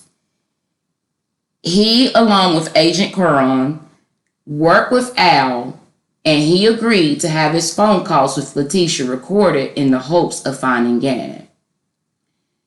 Agent Cronin also testified that Letitia told multiple stories during her recorded phone calls about what happened to Gannon.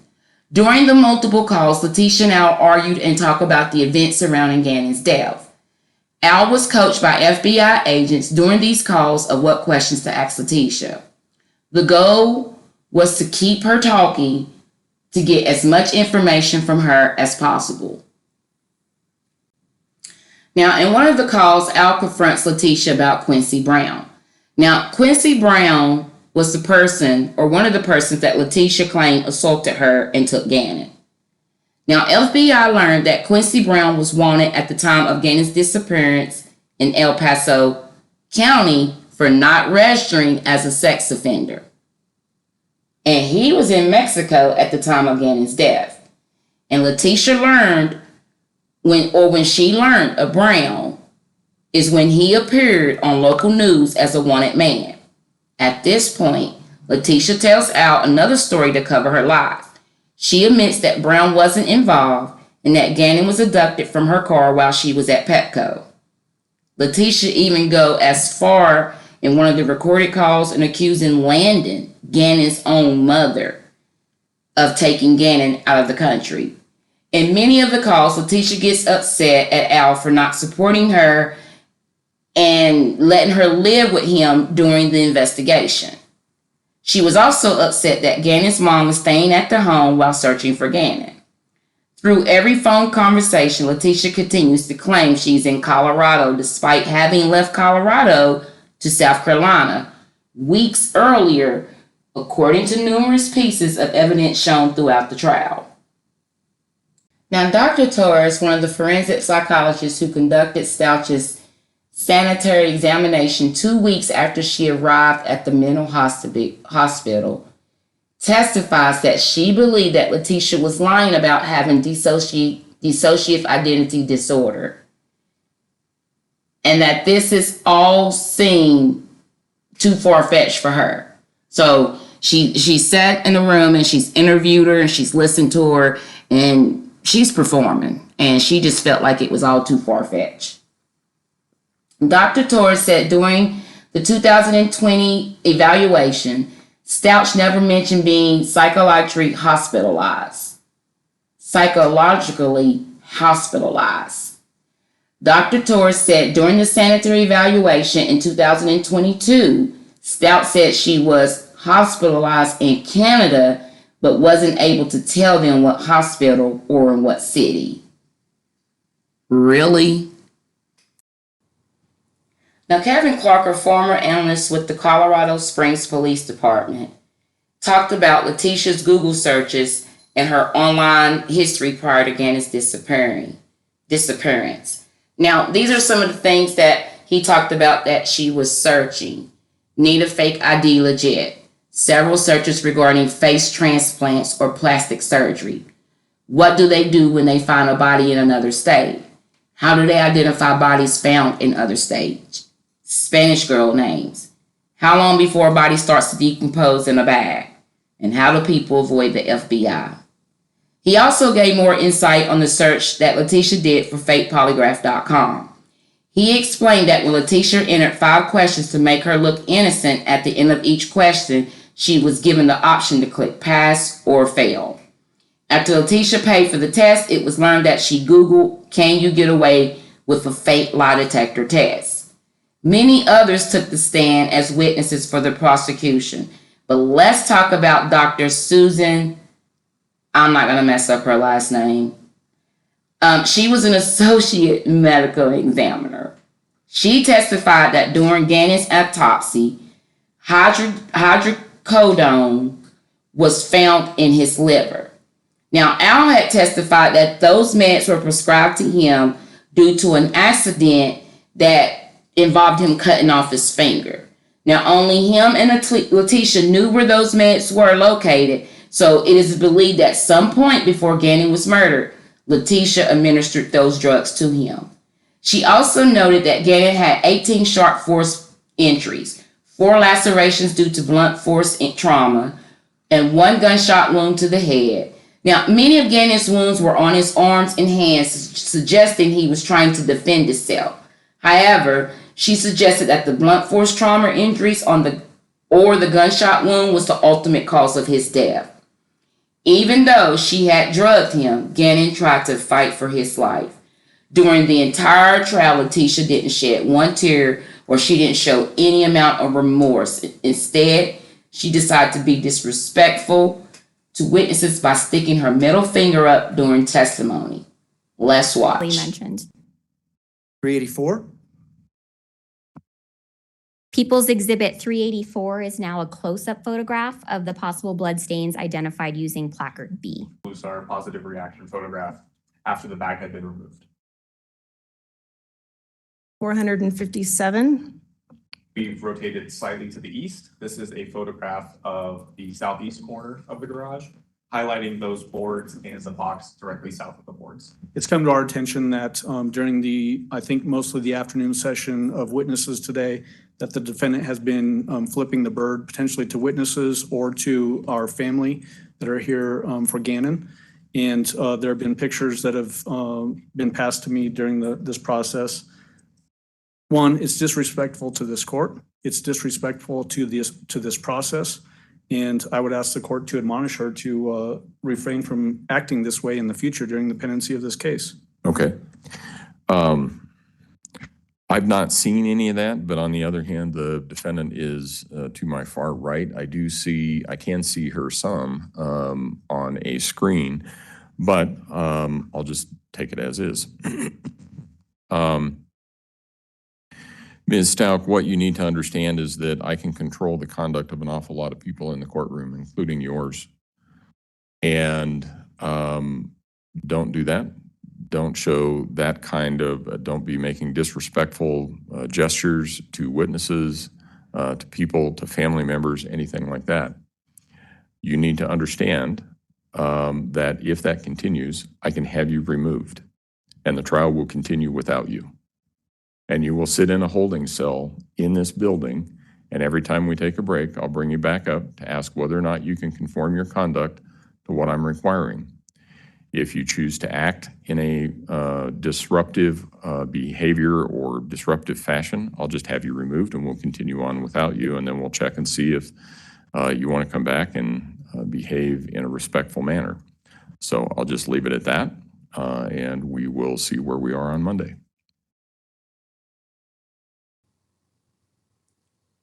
Now, the prosecution rests and the defense provides 2 witnesses to help their case.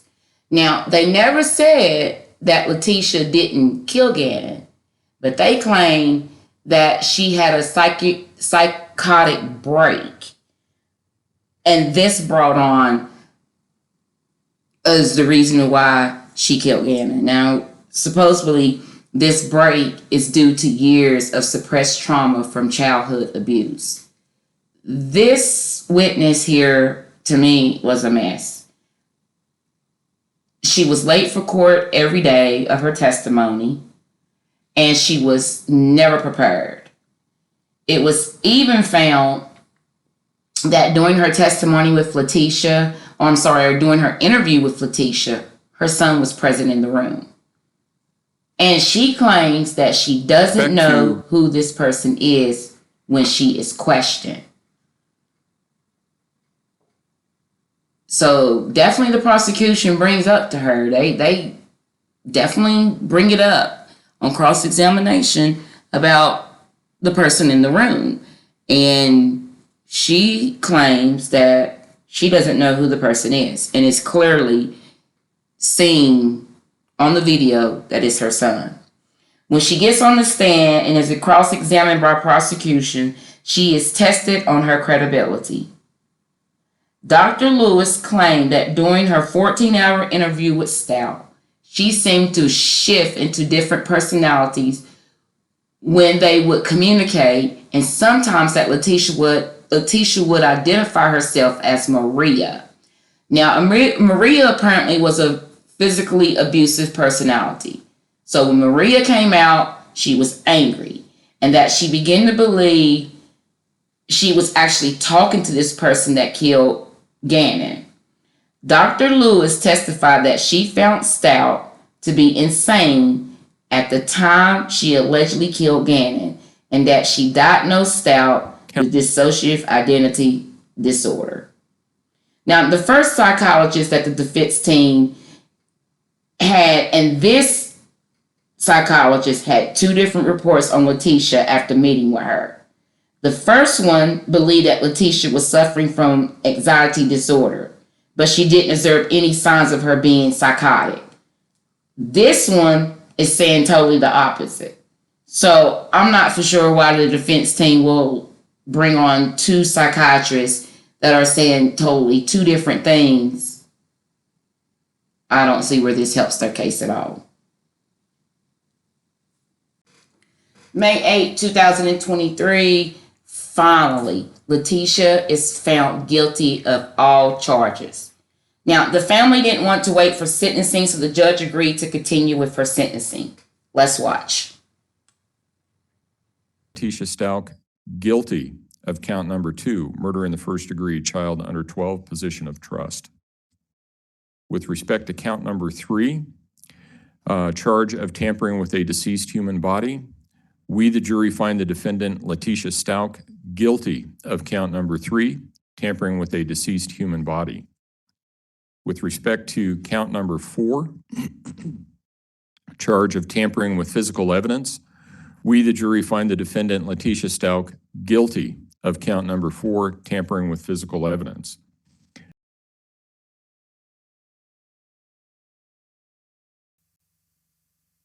Hello, Your Honor.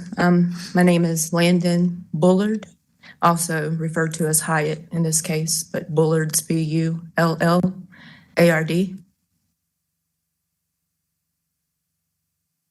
I miss you, Gannon, and I love you to the moon and back again. I know every day you're with me and your sisters, but that will never be taken away. The ache that I have for you, to hold you, to hug you, to tell you how much I love you, and to see your smile and your innocence. I remember all the pain your dad and I suffered with having children. It was never easy, and we were always fearful through the process. On September the 29th, 2008, our lives were forever changed. Our first biggest blessing came into the world, weighing only 1 pound and 6 ounces. You fought all the odds and developed a personality and a smile that's larger than life. You became my hero that day. You forever changed my heart and my life, and that will never change. That is something that can never be taken away from me. You came into this world fighting. And unfortunately, you left this world fighting. Your Honor, she fought against someone that he loved and trusted. Someone that myself and Albert both trusted and loved. Someone who can never understand what it means to love or trust anyone but herself. For more than 3 agonizing years, I've often wondered what I may say, or if I would even be able to. For 3 years, I have questioned every single possibility and scenario. For 3 years, I have tried to forgive you, but I can't. I want to. But no parent should have to bury their child. No parent should have to see or hear the horrific things you have done to the whole family. She has taken away the most precious gift in this world. Not just my family, not Al's family, but your own family. She destroyed dozens of lives of people who never wanted to believe that she could have done this. She knew how special Gannon was, and she knew what meant to most of me. I, in my heart, can never understand her hatred and insecurities. When it came to me, I did love her. Mother to mother, I trusted her with my children while trying to survive a complicated life with my 3rd child. And she used every opportunity to write a narrative of my life to try to take pieces of my life. When she already took some of it, that still wasn't enough. She searched. I lost my place. I don't know where I'm at now. She searched so hard for love when all along she had it, but she took it for granted. I didn't hold anger against you then. I still kept my heart open to her. You had so much love from Lena and Gannon, from Harley, her own daughter, that you willingly subjected to the chance of serving time for her crimes. Such an indicator of her inability to love anyone herself. You had support, appreciation for me, even when we couldn't see eye to eye, because I valued her for helping me with our children when I physically couldn't. Even when I was fighting for my kids, as you wrote, a false smear campaign against me and my children, and also Al. For me, I still appreciated that they were loved by you. So I thought. She had everyone fooled. She projected abuse and addiction claims against all of us, not just me, when all along she was the one harming innocent children. Anything to take the light off. Manipulating us, breaking my kids, and murdering my son. I can't say that she ruined my life, because that would be some form of sick victory for her. Because even through this process, it's been a game to her. The people who listened doesn't know her style or her sly jabs. She's even made at Albert and I. They do not know the significance of certain things she says or does. But we do. Instead of allowing her to take that power of hurting me further, I wanted to tell you this. Let me tell you what Gannon has done. Even to this day, even after you murdered him and she tried to taint any positive image of him, he has caused families and communities to come together. Children and adults have given their life to Christ. He has called unity in times of trial. He is a hero. She even tried to steal that away. A cape, huh? The one image of Gannon that was created for the world. After it went national, TV begging for the return of my son, my hero. How dare her? How truly sick and cruel is she? You stole so much from this world. Gannon's cousins, aunts, uncles, sisters, new siblings, grandparents, and friends are missing a huge portion of their lives without Gannon.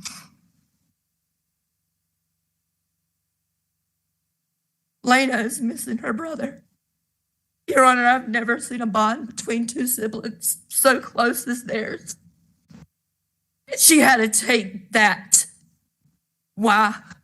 I'm afraid we may never know that answer, will we? I show his baby sister Nova pictures and videos of Gannon so she will always remember who he is, because she stole him from us. He is not forgotten and never will be. And it's so sad to sit here today and face her, a person even Gannon loved, one that I know while she was attacking and killing him and fought for his life, he defended himself against her, still loving her. A love she never deserved from him for what she has done. While she is too much of a coward to even come forward with the truth, she owes it to Gannon. But the lack of remorse and the lack of respect to Gannon through this child, her lack of compassion shows me that she and we were all wrong. She manipulated all of us and never loved Gannon, Lena, or Harley. I've sat here for over a month having to listen to her sick lies, even as she tried to destroy who I was and Albert as a father. I've had to sit and listen and watch every reenactment of images no one wants left in their mind. You wanted to leave us with that, knowing it would torture us, but you underestimated me. I am Landon, Gannon's mom, and that will never change. Through my hurt, anger, and pain, I will never be the monster that she is. I can never be filled with the hate that her heart holds. I pray that we will never have to look at her face again. I will continue to hold on to my faith. Vengeance is not mine, as I surely wish it could be at times, but it's the Lord's. I have to trust in that. Thank you, Judge Warner, for your compassion, your patience through this trial. I want to thank the juror for their attentiveness and time that they took for justice for my boy, to the detectives, officers, legal team for every single second they've poured out into Gannon's case, and to the community for your countless hours. Tisha, that was her biggest mistake. You underestimated this community and this defensive team, Lorson Ranch. They searched for and fought for Gannon within hours, and they never believed your lies from the moment they started. None of these people ever gave up on him. You never looked. All of these people I will forever hold close to my heart. Always Gannon strong. My G-men forever. Justice has been served today. Your Honor, I pray that you just give her the best sentencing, the longest sentencing that you can. This will not bring my son back, but I can sleep soundly for the first time in 3 years, knowing that you can never harm, this defendant can never harm anyone again, knowing Gannon will always be a true hero in a cape. He will always be my son. That will never be taken away.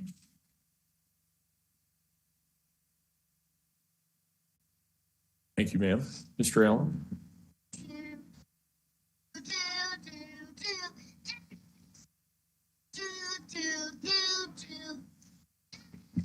Once I was 7 years old, my mama told me, go make yourself some friends or you'll be lonely. Once I was 7 years.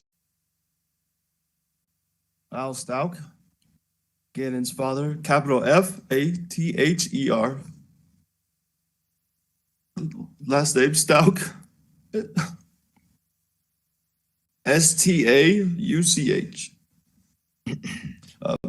I'm going to start with something from my wife, not to go out of order, but she didn't think she could make it through it. So this is my wife, Melissa, and these are her words.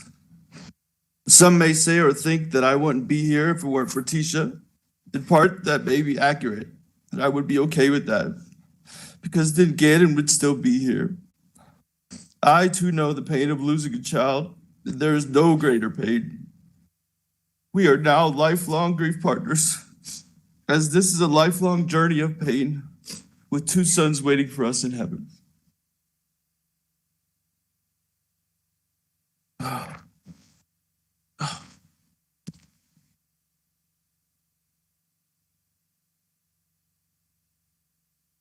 I have some words from my daughter, Elena. I will address in the middle of my speech, but they're written in yellow, so I don't know if I can leave it to a child. Out of the night that covers me, black as the pit from pole to pole, I thank whatever God may be for my unconquerable soul. In the fell clutch of circumstance, I have not winced nor cried aloud. Under the bludgeonings of chance, my head is bloody, but unbowed. Beyond this place of the wrath and tears looms but the horror of the shade, and yet the menace of the years shall find me unafraid. It matters not how straight the gate, how charged with punishment the scroll. I am the master of my fate.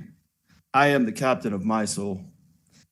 The poem I read is named Invictus, translated from the Latin means unconquerable. I quoted this same poem at Gannon's Memorial here in Colorado Springs back in August of 2020. Why August of 2020? When his body was ripped to shreds on January 27th? Well, as we heard testimony to, his body was found 1,370 miles away.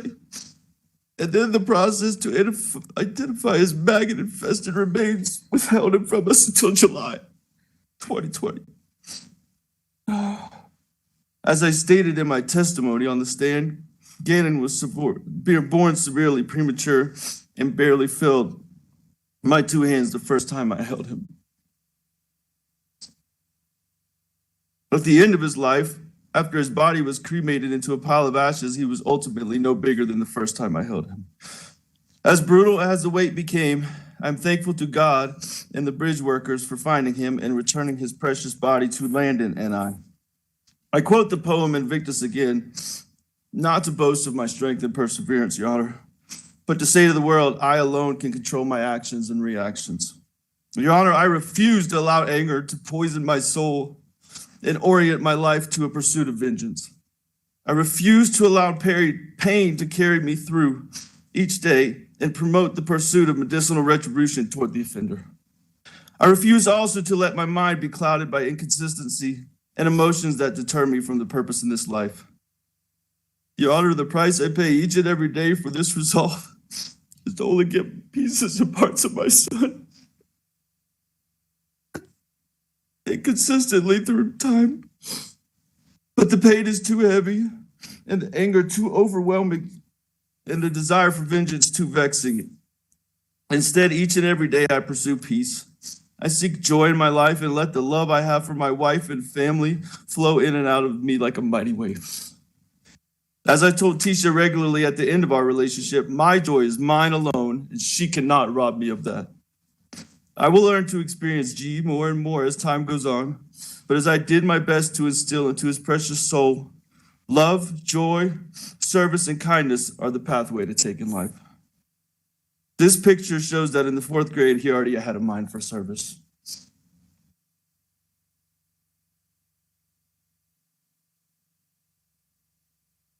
Throughout these past 3 years since Gannon was beaten and drugged, carved up, shot at point-blank range and discarded like yesterday's garbage, I've encountered many people that would figuratively do the same to me.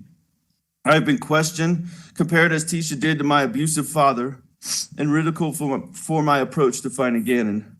I hope now that the world has seen that I was assigned the most arduous task of finding Gannon in the only place that was possible for him to have been, in the mind of a killer. Were my efforts fruitful? I believe so. But from the moment I did not see the Volkswagen Tiguan, or however you say it, at French Elementary on that Tuesday evening, a clear direction for finding Gannon pointed directly and precisely at Tisha. While others online, some who are even in the courtroom today, questioned my perceived lack of effort or concern, I stood still and stood firm in knowing that only one person had the information needed to find Gannon. Now I say, woe to the person who questions a father's resolve when the safety and well-being of his children are at stake. I did not waver. I did not falter in the pursuit, nor did I allow the mentality of the mob to shake me. But it was only by the grace of God that Gannon's precious body was finally found. In Mark 4:39 of the Bible, in the middle of a storm, Christ arose and rebuked the wind and said, "Peace, be still." In times of trial in my life, from seeing my father being taken away in handcuffs, to seeing that sweet 1 pound, 6 ounce baby boy for my firstborn son being put into a Ziploc bag after he was born to help regulate his body temperature, and now searching for and never finding my son again. I have but one choice, and that is the times of trial and tribulation to have that peace and be still. As I alluded to previously, that stillness does provide an easy target for many who do not understand peace, hope, and even faith. Some, including Tisha, feasted on my stillness, attacked, and yes, left several scars. One of these scars comes in the form of the financial and residential ruin that began in the early days of this ordeal. I'm just going to skip this part because I don't want to make this any more about me. I'm not seeking any restitution, Your Honor. For the $1.50 a month I received from the defendant, Tisha, would just keep me connected to her for the rest of my life, and I don't want that. So absolutely no restitution, Your Honor. The murderer of which I speak was not always such. When I met Tisha, she was beautiful, extremely intelligent, as many have testified to, and a seemingly successful woman. A far cry from the nappy-headed, murderous, narcissistic, and arrogantly flippant human being that sits in our midst today. Having a background in teaching, social work, higher education, certified babysitting, and endless amount of credentials, that should render one trustworthy when it relates to the safety of children. However, although she remains too much a coward to state the facts of what she did to Gannon, too much a lily-livered, self-centered, pathological liar to ask for forgiveness, and too much the facade of one who actually cares for others to have taken her frustration out on an adult or one who could defend themselves, she will one day give an account through her words or through her time. Sending pictures of Gannon sleeping to Landon and I was telling, as the boy looked pale and absent of the energies that so defined him. This is what a happy, healthy little boy looks like when he's sleeping in the next picture. That's what a little boy sleeping looks like. These pictures on the screen are of a happy, healthy little boy that's sleeping sweetly, healthily where he lay. The impact Tisha had as a result of this heinous crime stretches far wider and far deeper than I could depict through my statement today. Two other people torn to pieces as a result of this are Gannon's sister, Lena, and Harley. Speaking of Harley, I feel as though I've lost two children as a result of this tragedy, one of which I will never see on this earth again, and the other which I do not know if a relationship can be salvaged with. Now for Lena. The video you saw as submitted in evidence, her bebopping down the street, is actually an excellent depiction of Lena and her happiness and her joy in life. She is very loving, trusting, and at times way too social. Normally, you might be concerned by your little girl talking to the utility guy working in the front yard, but in this case, it was the inside of her own home that was of grave concern. Nonetheless, her loss, Lena's loss, is like none I can even imagine. She lost her big brother, her only brother at the time. I still do not know if she has fully processed or fully understands the gravity of the situation, but regardless has pressed forward and is thriving as best as she can. I am so proud of her. And these are her words. Once again, they're in yellow, so I'll do the best I can. And this is what I asked her if she wanted to say anything to Tisha, and this is what she said in her sweetest mind that she has, that you do not do that to people, especially your stepkids. And that it is never all right to do these things. How sweeter of a response can you get? Now for my precious, premature firstborn son. Get it? I never in my wildest dreams would have ever thought you'd be in danger, buddy, or I know I wouldn't have not left you. At home with what turned out to be your murderer and the last person to ever see you on this earth. I'm so sorry.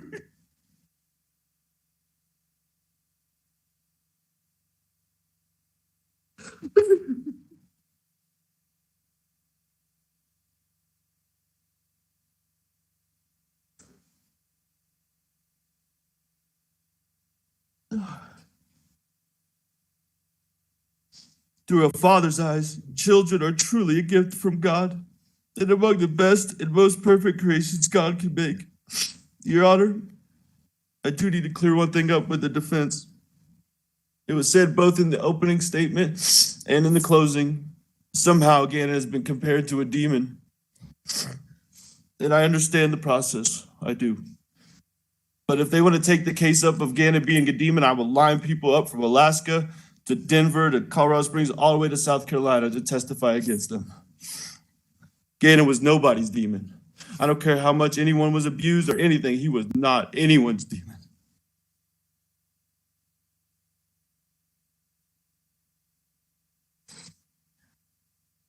Oh, okay. Gannon was truly my buddy. Very recently, before he died, the most alarming thing he did was call me dad. Up until age 10 or 11, I was daddy. But in the last months of his life, I was just dad. A signal that he was coming into those junior high, pre-teenage years. Another amazing thing that is he finally started asking me regularly to play ball with him. He was never too much into sports for most of his life, but that last 6 to 9 months, he really started enjoying playing ball. Some of the most memorable times were him running little 5-yard football routes in the street in front of our house. Most of the time he dropped the ball, but he kept asking, let's do it again. I almost had it that time, Daddy. Oh, and that Nintendo Switch. One of the most difficult pieces of evidence to give up was his Nintendo, because that probably has the most of him on it. Knowing I may never see that again is truly devastating. For him, many of his games were not just games, but a challenge to overcome, as I made him beat specific games before I would buy him the next one. I remember not long before he died, him beating the old school Zelda game he had. As he felt he was getting close to beating the final monster, he paused it, ran upstairs, and we sat at the kitchen island, and he beat it right there together with me. He was as excited as I ever saw him. With all of that and all of the pain of only being able to see him play through the one YouTube video he was able to make, which I'm about to play, I can sleep in peace at night because the father I am and the son he is was culminated as always in our final embrace as he ran out of arms and downstairs to watch Pokemon, I in his heart and he in mine. If we could try to play that video, just maybe the first 10 or 15 seconds of it.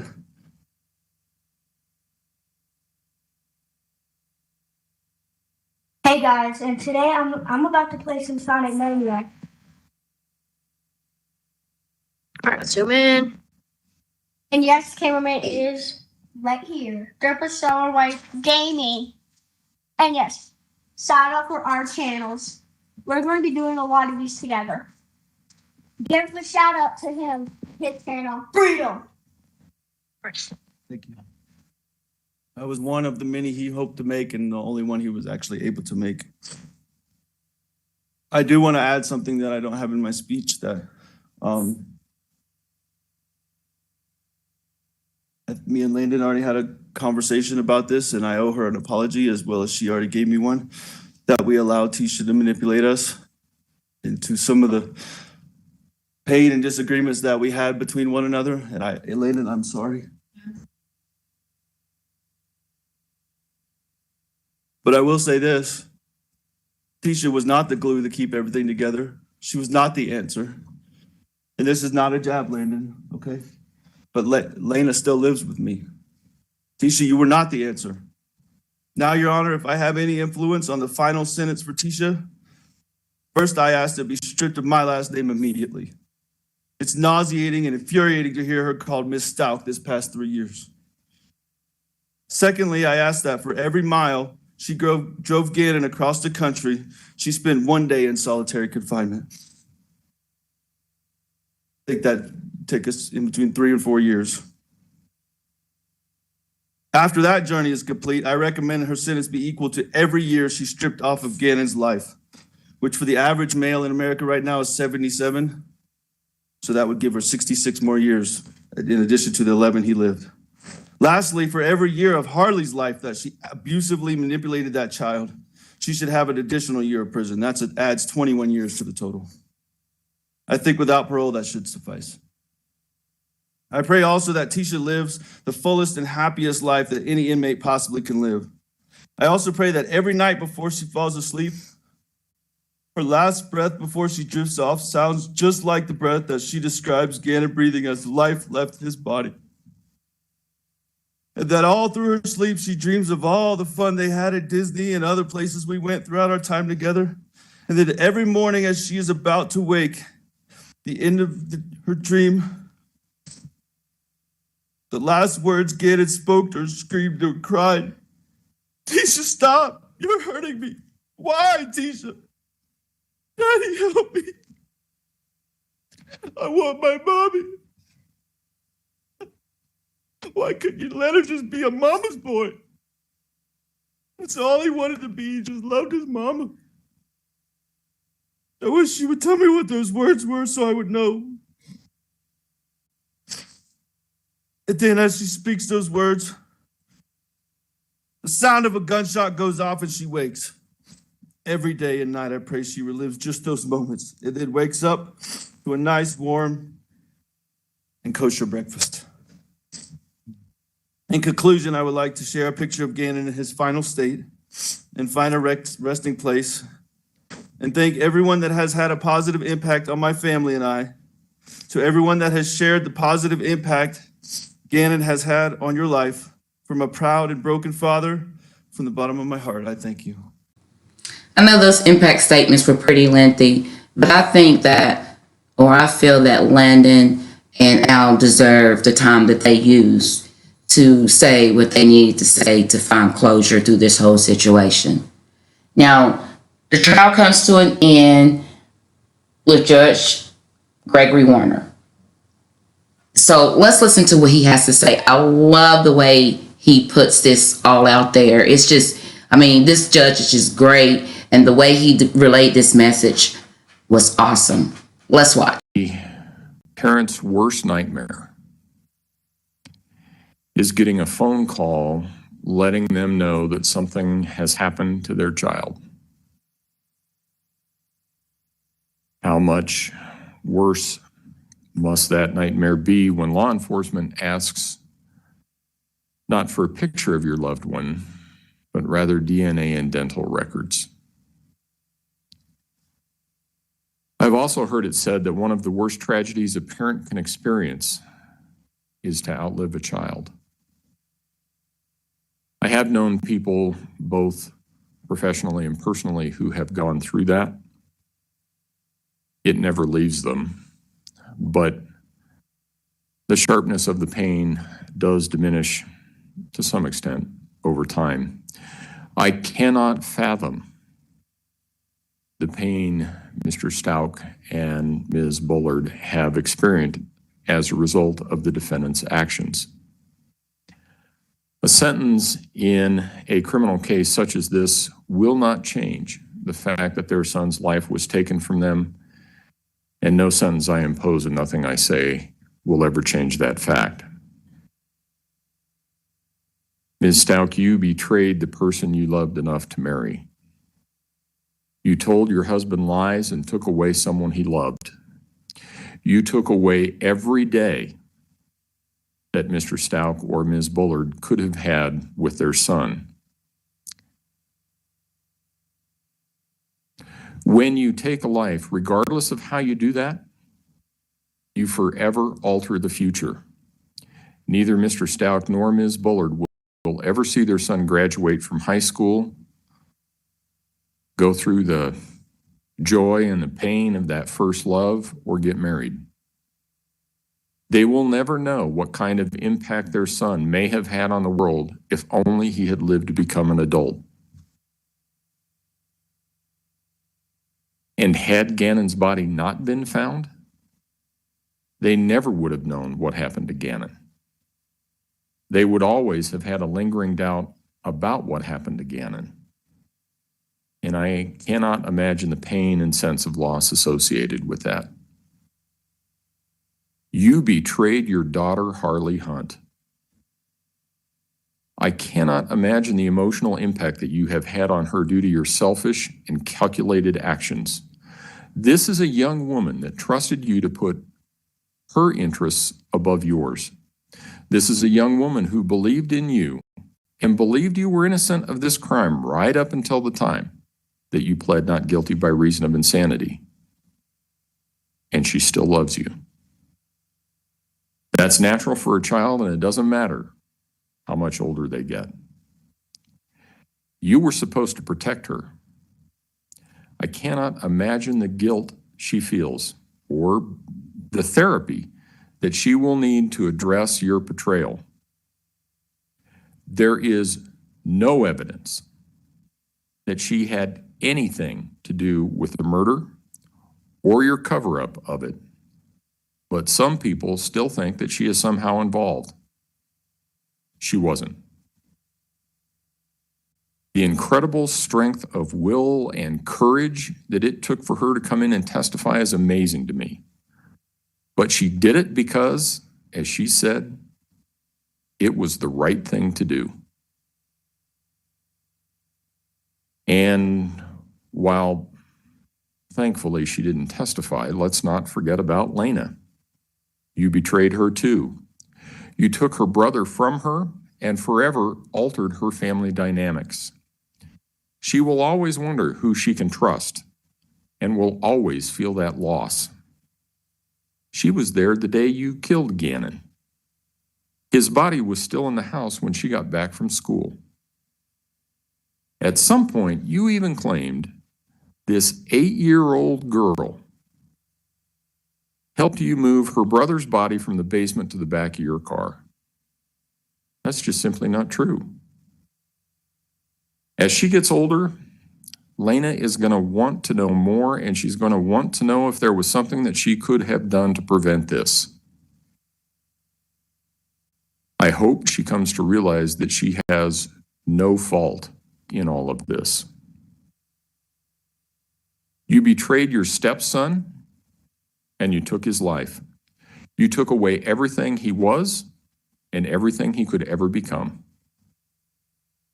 I can't imagine the terror and confusion that he must have felt in the last moments of his life when he knew his life was being taken by someone he trusted to protect it.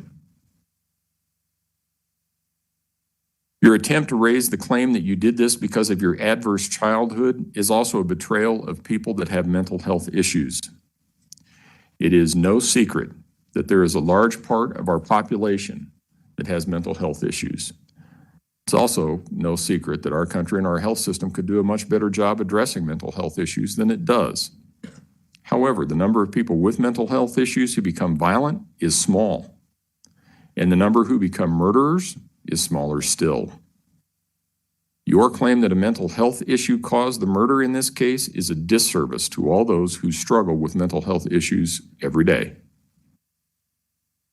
This isn't the first case I have presided over in which sanity or a mental condition of the defendant has been raised as a defense. I have had cases where the defendant's mental condition caused the defendant to act out in a certain fashion. But even in those cases, I have never seen conduct like this. I understand the claim of dissociative identity disorder. I have seen something resembling that, and I have seen defendants with schizophrenic disorders. I can understand those. What I have seen is that the mental condition causes the person to act a certain way, and when they realize what they did, they are astonished by what happened, or they have no memory of what happened. Your claim is that it was another personality that murdered Gannon, but there is no time during the minutes, hours, and days following the murder where Leticia came out and wondered, gee, why am I carrying a body around in my luggage? That just isn't credible. You knew what you were doing. You made a number of clear and conscious decisions to cover or disguise what you had done. Claiming a lack of motive is a common defense tactic, and it can be a sound strategy. The truth is, however, that it only takes a moment to make a bad decision that results in disastrous consequences. And oftentimes, we never know why a defendant chose a particular course of action. However, that does not mean that they did not intend to undertake a course of action. Sometimes, as in this case, the likely explanation is anger. An 11-year-old boy with burns who feels that he's not being taken care of. An 11-year-old boy on the verge of being a teenager. Those of us who have lived through people or kids that were teenagers, we know how that is. It is not hard to imagine Gannon saying something, "You're not my mom. I want my mom. I want my dad." And that would be enough to make you really angry.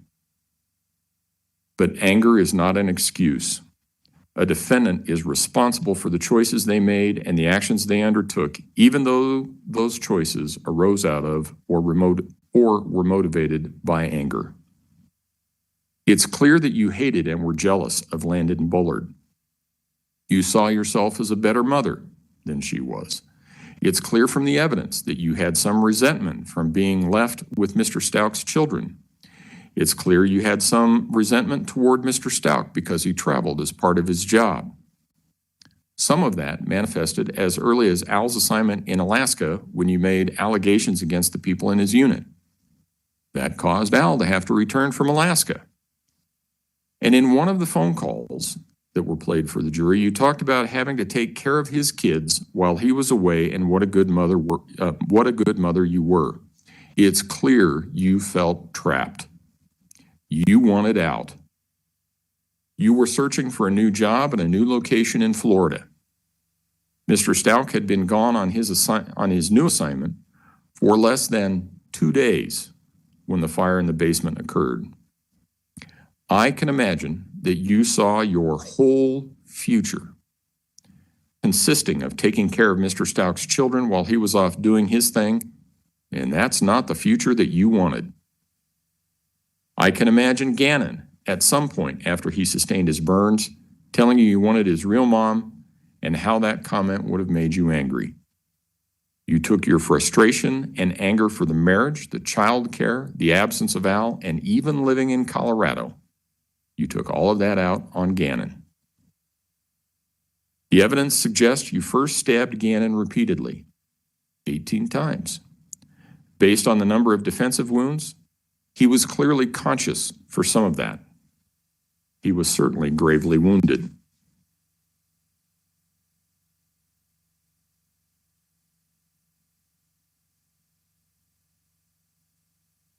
And chillingly, it would also explain how you were able to mimic the sound of Gannon breathing in one of your sessions with Dr. Lewis. Those were probably close to his last breaths. He was dying but not dead. The evidence could also lead one to conclude that he either fell or rolled off the bed where you shot him in the head and then beat him with the butt of a gun or a baseball bat. That would explain the blood found at different levels on the walls in Gannon's bedroom.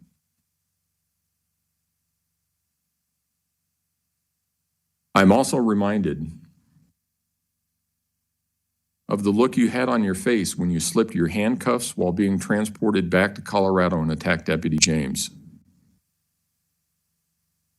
I shudder to think that that was probably the last thing that Gannon saw before he died. You have shown no remorse throughout this process. Instead, you've made a choice to build a web of lies. When you gave an interview to Detective Jessica Bethel on January 29 of 2020, you lied to her about Gannon running away and that he was actually taken by a guy named Eduardo. When you explained that to Detective Bethel, you said you needed to lie because you didn't want to face the consequences. You told her that you were trying to come up with a plan about what you should do. And finally, you told her you really thought you could fix this. I think that's true. You lied because you didn't want to face the consequences. You needed to come up with a plan to fix this, and that plan involved covering up what you had done. It involved lie upon lie. But you slipped up at various points and let kernels of truth escape. In one conversation with Mr. Stauch, you told him the FBI needed to close the borders of Colorado, needed to close I-95. I-95 doesn't go through Colorado. It's an interstate that runs along the entire eastern seaboard. It's also not far from where you dumped Gannon's body. When questioned by Detective Bethel, you told her that Mr. Stauch might also make up some kind of story about you coming at him with a knife. You said you would never use a knife like that. Yet Gannon was stabbed 18 times. Your actions in this case also show a very conscious attempt to avoid responsibility in this case. You started out with the story that Gannon had run away. You gave some hints that it might be related to bath salts or drug use by Gannon.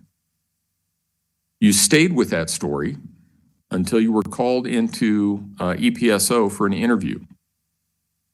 You knew they weren't going to buy the story that Gannon ran away. Then you came up with the abduction. And you stayed with some iteration of that for a long time. But all of those versions had one thing in common. You were always the victim. In one, you're beaten and raped and Gannon was abducted. In one, someone stole Gannon out of a truck in the parking lot. In another, you let someone drive Gannon to a hospital to take care of a head injury that he had after falling off a bike. In all of them, you could claim it wasn't your fault. You were just in the wrong place at the wrong time. Then you got arrested. You stuck to the story that it was someone else that took Gannon. During the hours that you spoke with Special Agent Grusing, he told you he thought sometimes good people do bad things and sometimes it's an accident.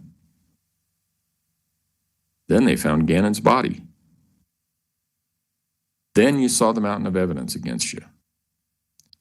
And this is a mountain the size of Everest.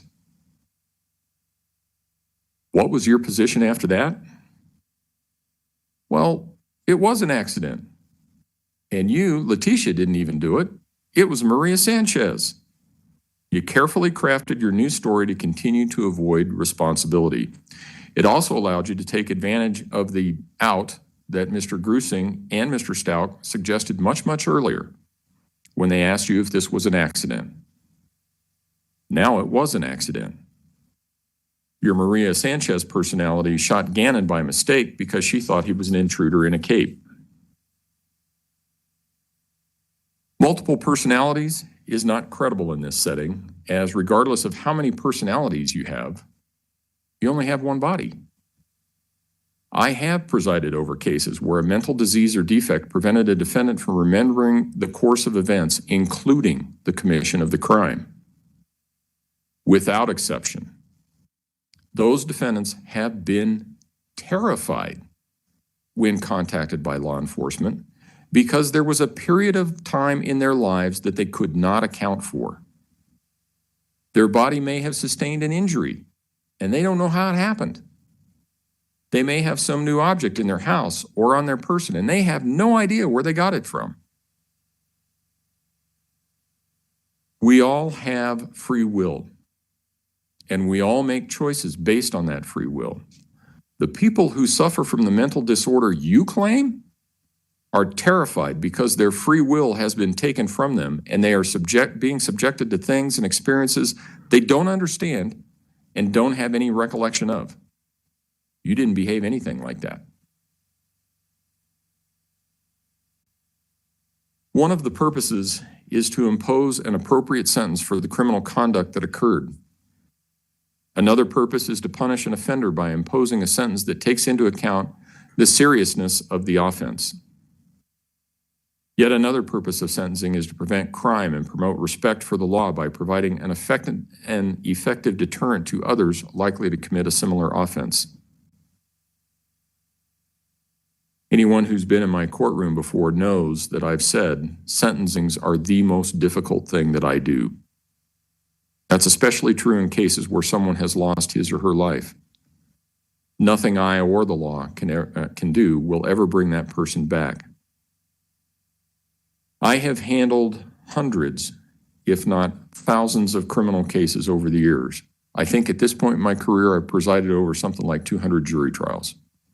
I've sentenced hundreds more defendants pursuant to plea agreements. This is not the first murder case that has come before me. This is not the first case I have presided over which involves harm to a child. This is not the first case I have had where a person who was in an unhappy marriage committed a crime. Sadly, statistically, there is a high correlation between violent acts, including murders, and family members. I have had a number of cases which have demonstrated one person's capacity for cruelty toward another human being. I can, however, say without hesitation that the facts in this case are the most horrific I have ever seen. Your conduct in this case deserves the maximum punishment that I can impose under Colorado law. As such, with respect to the charge of first-degree murder after deliberation, I remand you to the custody of the Colorado Department of Corrections for the remainder of your life with no possibility of parole.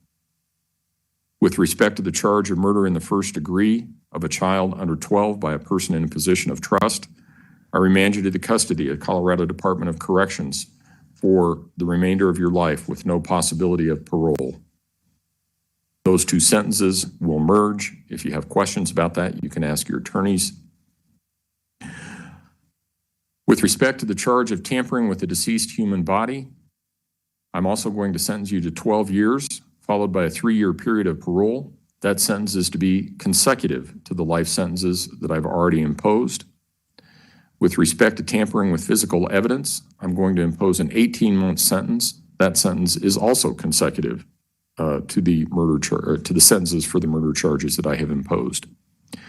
I also understand, with the consent of the prosecution, and I'm assuming no objection from the defense, that I will dismiss all the charges in 20 CR 3170, close that out, subject to restitution, give the people 49 days for restitution, 14 days for response, and if there's an issue, we will set it within the 90 days. Wow, like I said, what this judge had to say was just awesome. Like he broke it down to her. He really broke it down. And the impact statements from Gannon's parents, they actually, I'm going to be honest, they brought a tear to my eye. They were very touchful. Like this whole case was just ridiculous. I didn't cover everything concerning this case. You'll have to go find it. And I'm going to try to find the whole trial and link it in the description box in case you want to watch it. There was so much more details that I didn't cover. LETECIA really did her works with this. Like, just think about this. Gannon was killed in January of 2020. He wasn't found until March the 17th of 2020. And his family couldn't have even a proper burial for him until July of 2020. Just awful. I can't imagine. I just couldn't imagine. So yeah, I'm going to try to find that memorial service as well and link it in the description box. But LETECIA is spending her time now. I'm sure we'll hear her later on down the news about something.